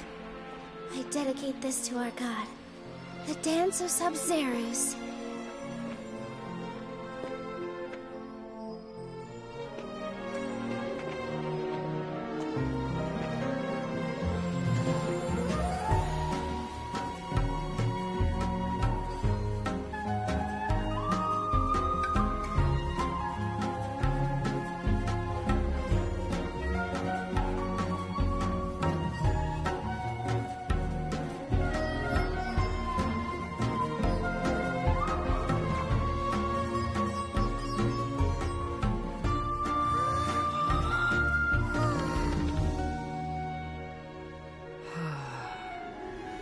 I'd be lying if I said I had no regrets. I would have loved to see Nilou's dance.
Traveler.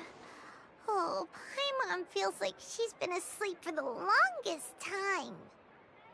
Paimon's head feels super heavy. Did we oversleep? Do you even remember going to sleep last night? Paimon thinks it was after the Sub-Zero's festival. The Sub-Zero's festival? Have we finally escaped from the Sub-Zero samsara? Quick! Take off your Akasha terminal!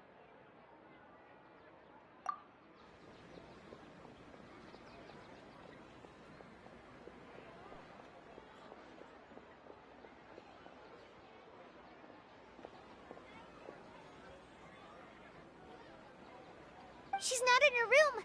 What happened? Huh? What usual spot?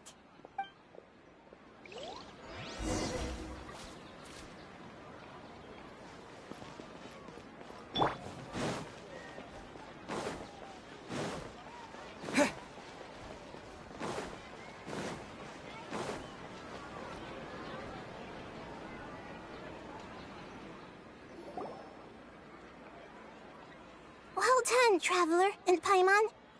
And thank you, Dunyarzad, for organizing the Sub-Zero's festival for me. I'm sorry, who are... Dunyarzad!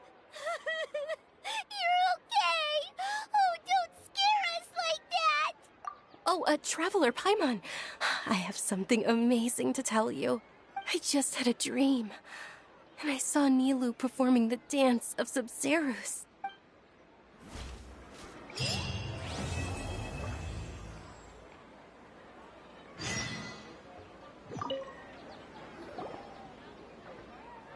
You're actually Nahida, aren't you? Paimon felt like Catherine was acting weird when we met at the Sub-Zerus festival. And Dunyarzad, did you save her? It's a really long story. We shouldn't just... Let's chat somewhere else. How about by the Traveler's favorite bench?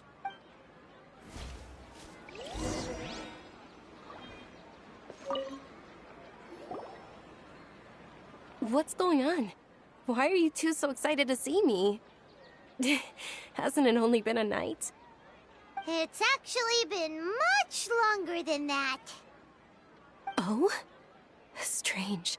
Was I really asleep that long? No wonder I have such a headache.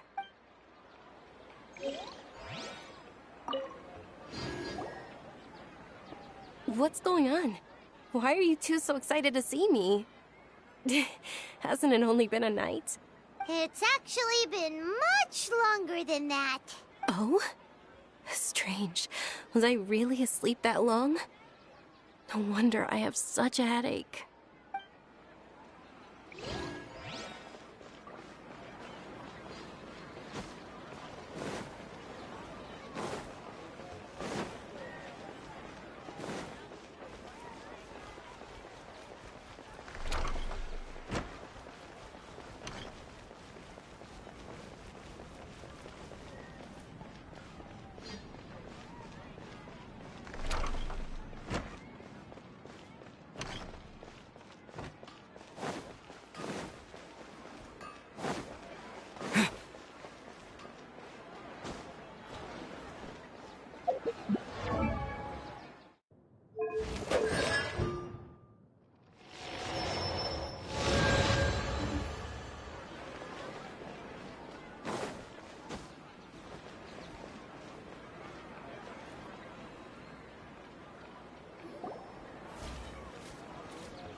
Let's talk about Dunyarzad first.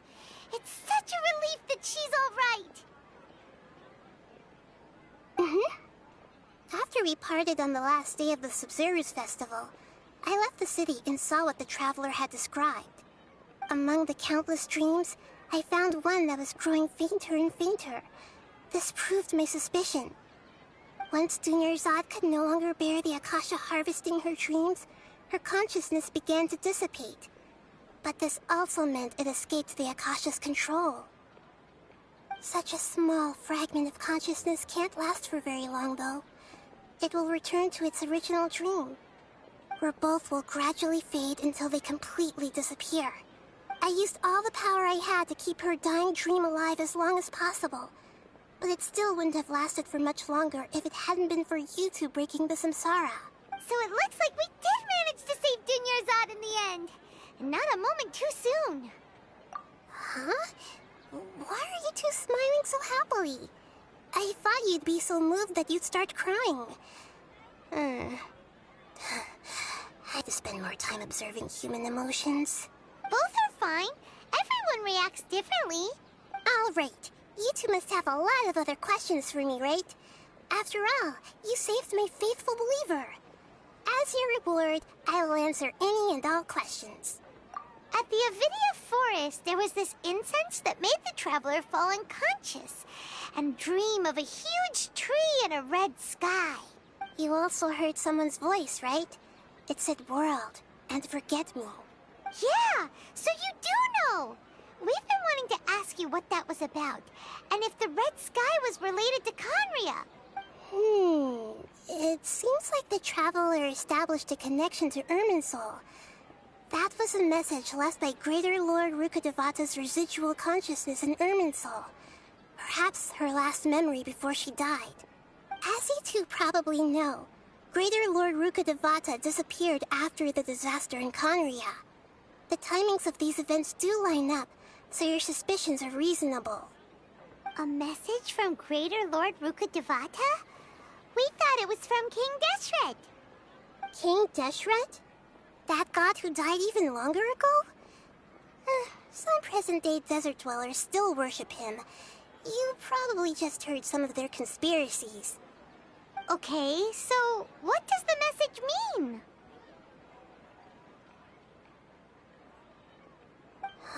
I still haven't managed to decipher it. Even the Akasha isn't currently capable of doing that.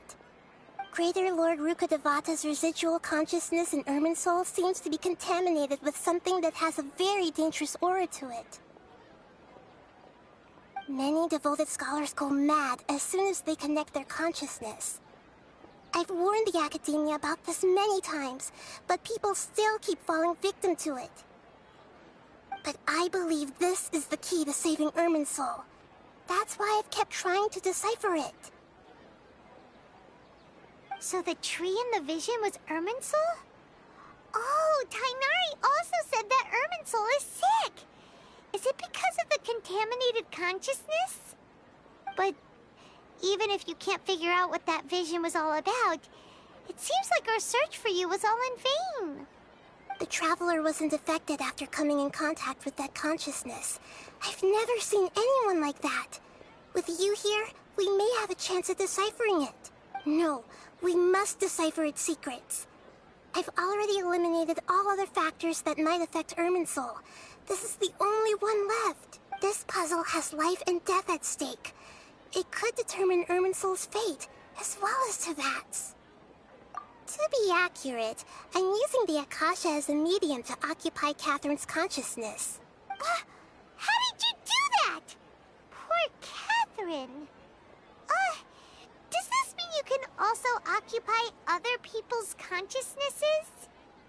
Theoretically, I can enter anyone's mind as long as they're wearing their Akasha terminal. The Akasha is the legacy of Greater Lord Rukkhadevata. As Lesser Lord Kusanali and the first Akasha terminal, my consciousness has always been linked to the Akasha. I've always respected my people's free will, so I've never actually occupied their consciousness. When necessary, I just borrow this bionic Snezhnayan puppet. Hold on. Did we just learn some deep, dark secret? So Catherine is... No wonder Paimon felt something was off about her. What about your own body? Why do you need to borrow other people's? Don't you live in the sanctuary of Surasthana? That story begins a long time ago. After Greater Lord Rukkhadevata disappeared, the sages found my newly born self and took me back to Sumeru. At that time, I was young and weak. The sages kept me in the sanctuary of Surasthana, ostensibly for the sake of protecting me. But I've hardly heard from them since. However, I do understand that they had hoped to find Greater Lord Rukkhadevata instead of me, a symbol of her passing. So, the sages basically put their new Archon under house arrest? How dare they! Why don't you teach them a lesson, Nahida? In some ways, they aren't wrong. Greater Lord Rukkhadevata was omniscient and omnipotent. Even after her death, the Akasha is still empowering this nation. And I'm still really far away from being able to call myself the God of Wisdom. Moreover, the Academia is also more proficient at governing this country. My existence has little meaning.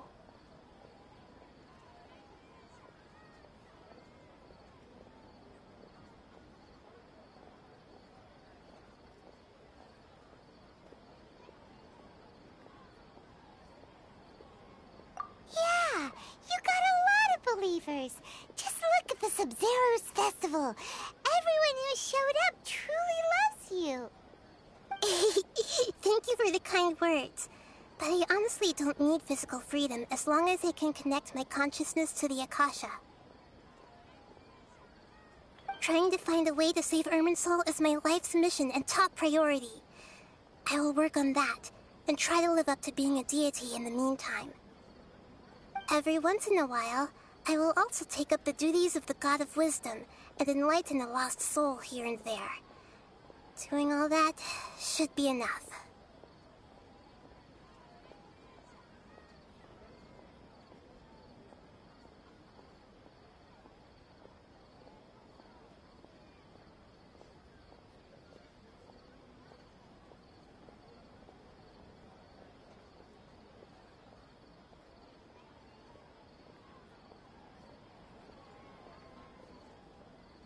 There's never been any big problems with the Academia's governance of Sumeru. This is the first time I've seen them step out of line. I wonder what caused them to go down this path, and what they hope to achieve. Even though the city's residents haven't noticed anything strange, if the Traveler hadn't broken the Sub-Zero samsara, the situation could have become dire.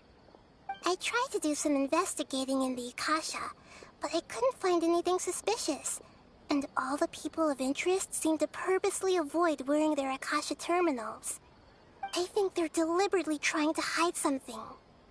Oh, that reminds Paimon. In Gandharvaville, there was a sage who had invited Tainari to join some kind of project. Could it be related? Regardless, I need to first investigate the sage's motives, make things right, and punish them if needed. But I'll have to be discreet, or they'll see me coming.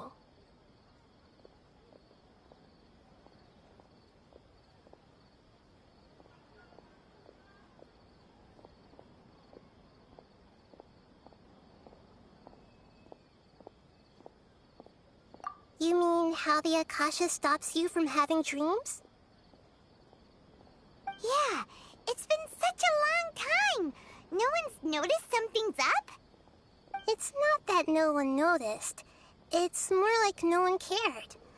Ultimately, it's all rooted in the sage's misdirection. Misdirection? The sage has convinced everyone to believe that being unable to dream is a sign of rationality and wisdom. Not dreaming is a badge of honor in Sumeru. Even if the truth is that their dreams are being reaped by the Akasha. With their propaganda in place, the sages can maximize their use of the Akasha to facilitate their research. Besides, Greater Lord Rukkhadevata must have created the Akasha in the hopes that it could be used to its full potential. That's why I've never come out strongly against this. Anyway, the perspective advocated by the sages drowned out any voices of doubt. By now, even those who never use Akasha terminals find it too shameful and embarrassing to talk about their dreams. Got it! I hope my answers were satisfactory, seekers of knowledge. To be honest, maintaining Dunyarzad's fading dream took a lot of mental energy. I think I may need to rest for a while. Oh, and you don't need to worry too much about the sage's activities for now. The Akasha won't be able to conduct another project on the scale of the Sub-Zero samsara in the immediate future. Go and get some sleep. Leave everything to us. What a relief. This is truly the most exhausting birthday I've ever had. Traveler? Paimon? Why am I here? Do either of you know? Maybe you were sleepwalking. You know you can't wake up a sleepwalker. We happened to walk by, so we thought we'd wait for you to wake up. I see. Huh. I should visit my maintenance personnel sometime. Oh, I'm fine. I better go. Thank you.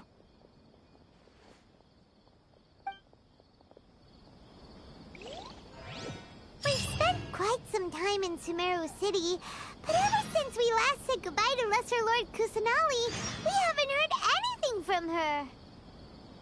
Oh, we can't just keep waiting around like this. Let's go find Catherine and pick up some work so we can at least keep ourselves busy.